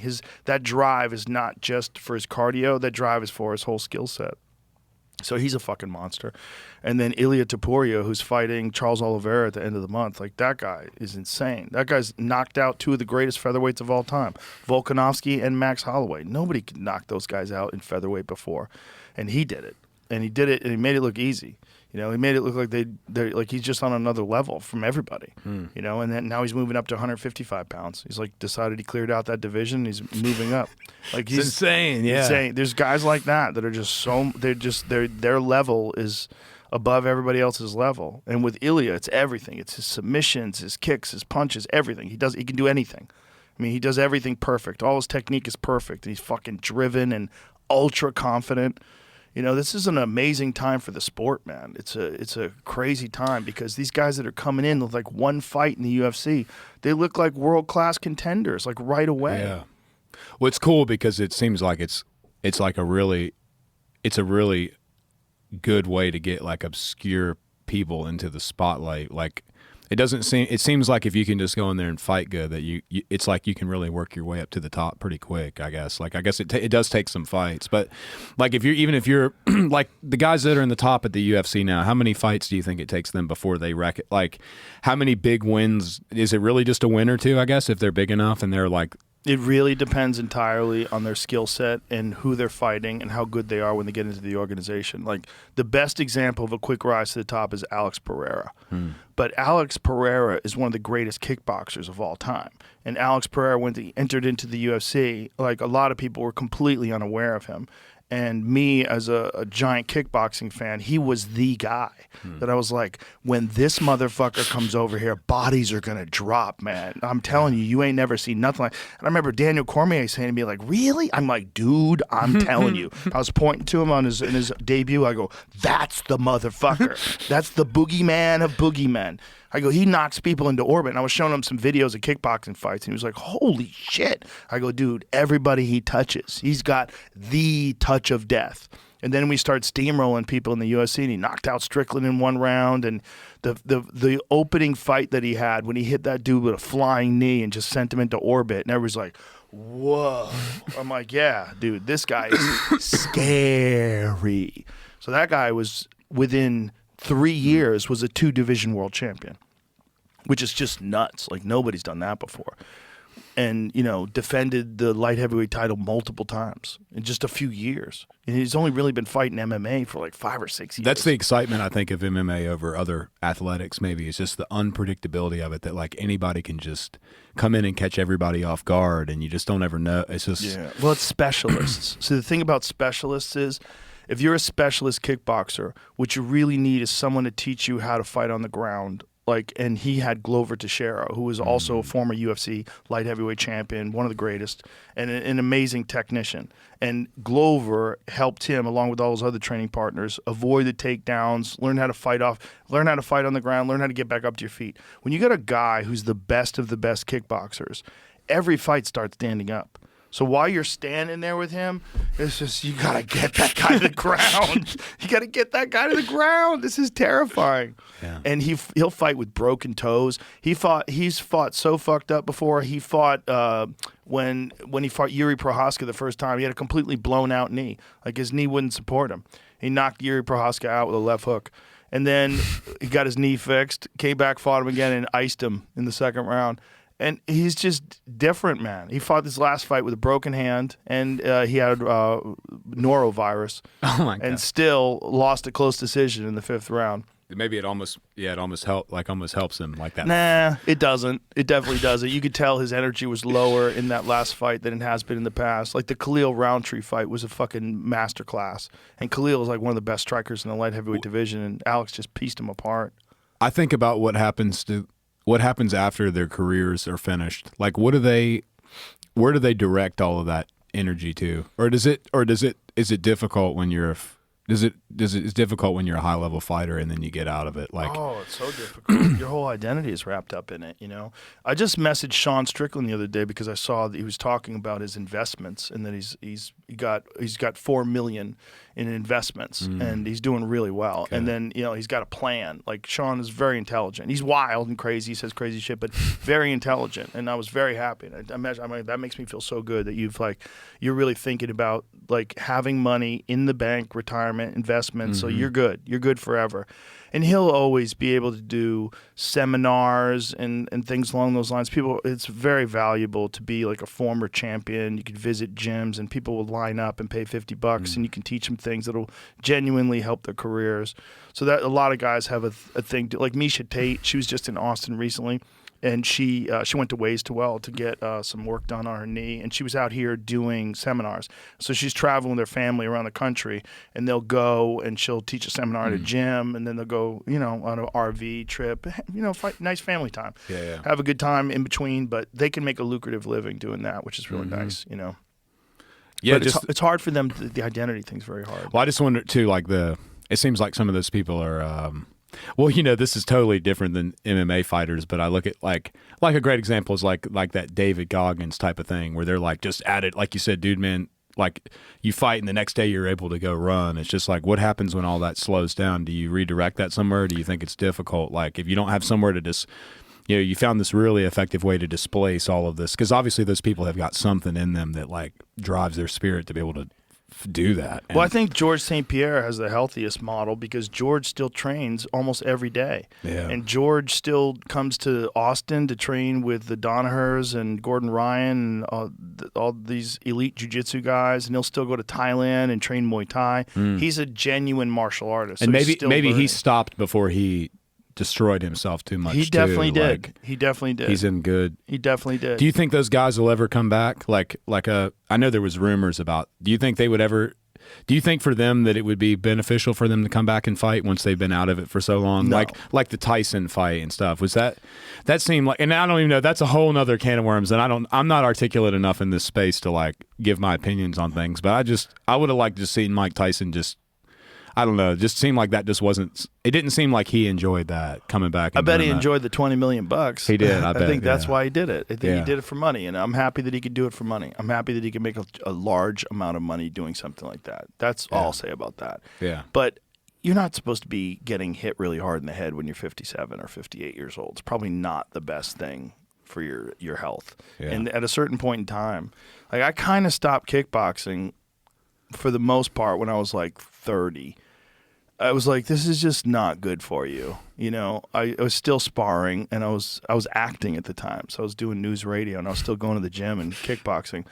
And, you know, sometimes I'd have like a little black eye that I'd have to get touched up with makeup and shit before I go out to the set. Like, and I kept doing jiu-jitsu, but jiu-jitsu, I would get black eyes in jiu-jitsu sometimes too, but jiu-jitsu I didn't get my head rattled the same way. Like you still accidentally catch a knee sometimes, or you headbutt each other sometimes. Something elbow stuff happens, but it's not like the constant jabs to the face and kicks to the body, and you just get you're beating your brain up, you know, and it's just not good for you. At a certain point in time, like if you're an athlete and you're competing professionally, you manage it, you do your best to recover and take care of your health, but there's a price you pay, and I don't think you should pay that price if you don't have to, you know. And that's the thing about sparring. That's like, especially if you're sparring with someone who's like a hard hitter and they're not that good at pulling punches, and then it gets competitive. And next thing you know, you're basically fighting. Full on fighting somebody. Happens all the time. Happens all the time. It happens in a lot of gyms. It happens more often than not. You're actually fighting rather than sparring. You're just lucky you're not knocking each other unconscious every day, you know, because it's like your skill. But there's something to be said for that if you're fighting, because like you got to be aware that there's real consequences to these shots. And if someone's pity patting you in sparring, maybe you'll develop a false sense of security, you know, and someone will crack you. You got to be on the edge all the time. Like Faraz Sahabi, who I was talking about earlier, would pay sparring partners to try to knock George St. Pierre out. He would pay them. I want you to try to knock him out, like for real, because he wanted George to be like really prepared. You know, you're going in there and you know you're gonna fight some fucking killer. You know, you can't be kind of half. You're fighting Carlos Condit. He's gonna try to take your head off. You got to be training with guys that are trying to take your head off. You know, when they're in the middle of those fights, is it a lot of muscle memory, or are they consciously thinking? Like, I feel like a lot of it, they've trained so much that it's more automatic, right? When they get in that fight, like the way you see these slow motion replays of fights, and they're able to like almost predict their opponent's move and like react in real time with it, and like just use it to their advantage. That's all sort of almost. It's not involuntary, but they've like trained their muscle memory to react that way. I guess more so than them. Level. Yeah, more so than them having to like think like, oh, here it comes. I'm gonna, you know. It's just so incredible to watch it, like the way it's. Sometimes those fights are so good they almost like it's almost like choreographed. It's so good the way they're able to like use their opponent's movements and to their own advantage and stuff. That's what's so crazy to me watching how like a human being can get to that level to where they're so good. You know, when someone's at the elite level, like the highest of high levels, it's an amazing thing to watch. Like there's a guy who's defending his flyweight title at the end of June, Alexandre Pantoja.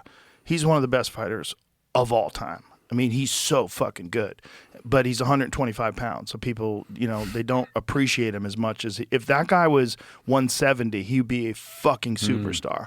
He's so good. He's so good everywhere. Elite black belt on the ground, nasty striking, hyper aggressive, just dominant. Just comes in, he has this look in his eyes like, I am here to fuck you up. And it's awesome to watch. I mean, he's like when a guy reaches the pinnacle of his career, like when he's at the height of his powers, when he's at the peak of his performance and career, and as a elite MMA fighter, it's something to behold, man. It really is. When you watch a guy just piece a guy up and take him apart, you're like, God damn. You know, I'd never get bored with it. Never get bored calling the fights. Never get bored. Like when I know it's a UFC night, I'm like, oh baby, here we go. It still gets you excited, just like it did at the beginning. Yeah. And Daniel Cormier, who was a 2-division world champion, who's sitting next to me, he gets fired up. I mean, he's like grabbing my shoulders. Oh man, here we go. We get so fired up. And it's, you know, as far as excitement generated, I think it's the most exciting thing in the world. I don't think there's anything like two people trying to figure each other out. Yeah. You know, I mean, and then when someone's in that flow state, it's an amazing thing to watch. It's beautiful. When they really hit that flow state and everything is just perfect. It's like, oh man, that's so hard to get there. It's like an art form that you really can only truly appreciate if you understand the amount of effort that it took to get to that place. If you could do a little bit of it, you can do it somewhat. You know, you have to be able to do some martial arts to really appreciate what they're doing. You know, you can see someone kick somebody in the head, like, wow, that's crazy. But to really know how hard it is to pull off what he did, it's just like, God damn. It's easy. Woo. It's easy to watch world star hip hop where they're just like sucker punching each other, but to watch a guy exhibit that kind of skill on somebody else, knowing that like, and not even knowing, like I said, just meeting like the few UFC fighters that I've met and stuff, just looking at them and being like, gosh, dude, like these dudes are just animals, you know, like a start, and then to watch somebody else be able to exhibit that kind of, just to kind of like unleash that kind of skill on them is just. You're right. It's such a raw. It unlocks that sort of monkey part of our brain that's just like, yeah, you know. It's so in your DNA, man. It's hard to, yeah. It's just such a human thing, I guess. But yeah, like when people are really into cricket and someone scores in cricket, they get excited. I don't give a fuck. But if somebody kicks somebody in the head, everybody knows what happened. Well, everybody understands it. I think that's the same psychology behind chicken fighting, which is surprisingly prevalent, like where we recorded this song and all that still, but like it's kind of the same, like that's what they do up there. They don't hit each other, they just get chickens and do it. And they gamble. That's the big thing, is gambling on chicken fights. And it's a big deal. Roosters. Oh yeah, it's a big deal up there. Yeah. I was just telling a story the other day about this guy that was my landscaper that took me to this Mexican neighborhood that he lived in, and his buddy had all these chickens like in cages, like all over the place. Yeah. They had these roosters, and they had a big pit where they would roast goats, and they would just get the chickens out, put them in the box, and gamble. And it was like, I was explaining, like, you want to talk about like integrated societies. This was a completely Mexican neighborhood in LA. Like none of the signs are in English. Everything is in Spanish. Everybody spoke Spanish. Wow. You go down the street, you hear there's fucking roosters everywhere, man. But it's like that's a part of their culture. It's cruel and awful, but so is chicken farming, you know?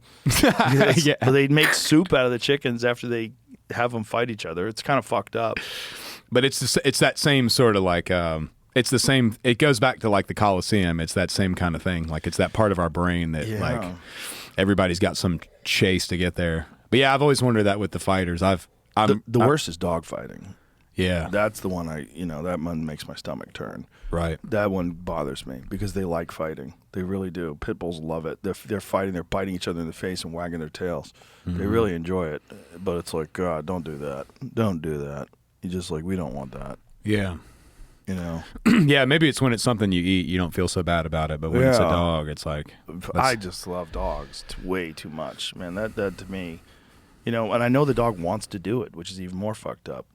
You know, they want to fight, but they're bred for it. That's what's so crazy. People are so psycho. They bred a dog that wants to fight all the time and will fight anything. They'll fight bulls. They used to use them to grab bulls. Yeah. Yeah. They're nutty dogs, man. Well, you know, where I was at in Virginia, we had, I don't know if I'd say we were officially dating or not. I kind of was hoping we were, but there was this girl I used to talk to a lot in middle school, and they, you know, they didn't live too far away from Michael Vick's place when all that went down. And so she actually had some puppies that were originally, they never fought. They were still puppies when he got busted, but they were some of Vick's dogs that she had, I remember as a kid. And that was like, I remember when all that went down, I didn't live, you know, we weren't relatively that far away from where all that happened, but. That was a real eye-opening experience for a lot of people. They're like, wait, what? That guy's doing that? That's crazy. But I'm the same way. I have dogs and humans are like at the same level of importance to me almost, you know, like I finally it's not in any way to say replace, but just like for me, I'm used to having 3 or 4 dogs around, because once if you train a couple dogs real good and you get a couple more, 9 times out of 10 they'll just learn everything from you. Kind of get this pack mentality, and so I've had 4 for forever, and then I had gotten down to 2 when I lost Hooch, the white shepherd. So I finally just got this black German shepherd off this lady who was really nice lady. And she didn't necessarily neglect the dog, but the dog was just a breeder's dog. So all she did was just have puppies with it. And so like, here I am. I'm taking this 5-year-old black German Shepherd down like to go swimming in the creek with us and stuff, and like it was like her first time stepping on a stick. You know, she stepped on a stick and like jumped completely in the air, like she didn't know what it was. You know, now within 2 weeks, now she's like swimming in the creek with him and running all around, and she acts like she's a farm dog. But like this dog had just kind of been in this lady's front yard for years, I guess, and just hadn't even gotten to. But to me, it's like here I am. I'm like, it's like, you know, they're my children. You know, they just. Yeah. I can't separate a dog and a human in level of you know, it's like that, like you're just like, it's like that theoretical scenario where the train's coming and you got to figure out which way to switch the tracks, and it's like elderly people or dogs, and you're like, I don't know what I'm. Yeah, but I'm with you. I love dogs. I like people more than dogs, but I love dogs. Yeah, but yeah, people are more important to me. But it's close. It's close. There's some people that I would kill for my dog. Hey, while I'm here, I'm gonna go pick up Poppy or whatever. I wish I would have saved him on there. I think his name was Poppy or Buddy or something. But that little Chihuahua at the Humane Society. Oh, I you gotta gonna go take him in? I might. I don't know. He's really goofy. Why not, man? He's him like in. 12 years old or something, so he just needs somewhere to go. You know. Well, you'll give him the last few years of his life. It'll be awesome. Oh, and then you'll be telling all the other people, Oliver Anthony came and got me. Yeah, the rich man from Richmond guy. What a sweetheart. Yeah. Hey, he likes me more than people.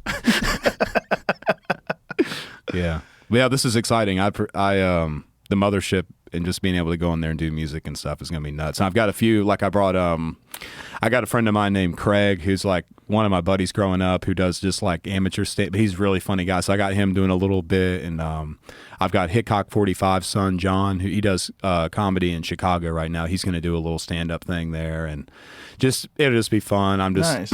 It'll be real cool. I got the guys that opened for me, the Davison brothers. They're going to do a couple songs. They're really good. And just I don't know. This has been like through all the stress and chaos of the last however many months of things going on and stuff being rearranged and all. This has been like my beacon that I've held on to of like, we just got to get to the mothership, and then everything will work out, you know. And well, we've been really looking forward to having you. Everyone and the staff, all the comics are real pumped. Everybody's excited. I just couldn't believe the reception I got. Like even when I came with Tom that first time, just how everybody sort of took me in, like I don't know, I'm just sort of also a lot of people don't even know who I am because all they've seen of me is like just the internet stuff and all the political stuff. And so it was really surprising the first time, even when we went to that mothership, how, I don't know, just everybody there just was like very respectful and it just kind of like welcomed me with open arms. I thought I was going in there like really like kind of an outsider, and it was way more receptive than I've ever been in Nashville, you know, like with music people. Cool. Yeah, that's they just awesome. I don't know, like William Montgomery and all those guys were just so nice and so just like you know they're funny and they can make you laugh up on stage, but even in person they're all just like really good people. Like they're all just really genuinely good people, you know. Yeah, we got a great tribe. Yeah. It's a great tribe. And the whole mentality of the club is like that. Like everybody that's there is cool.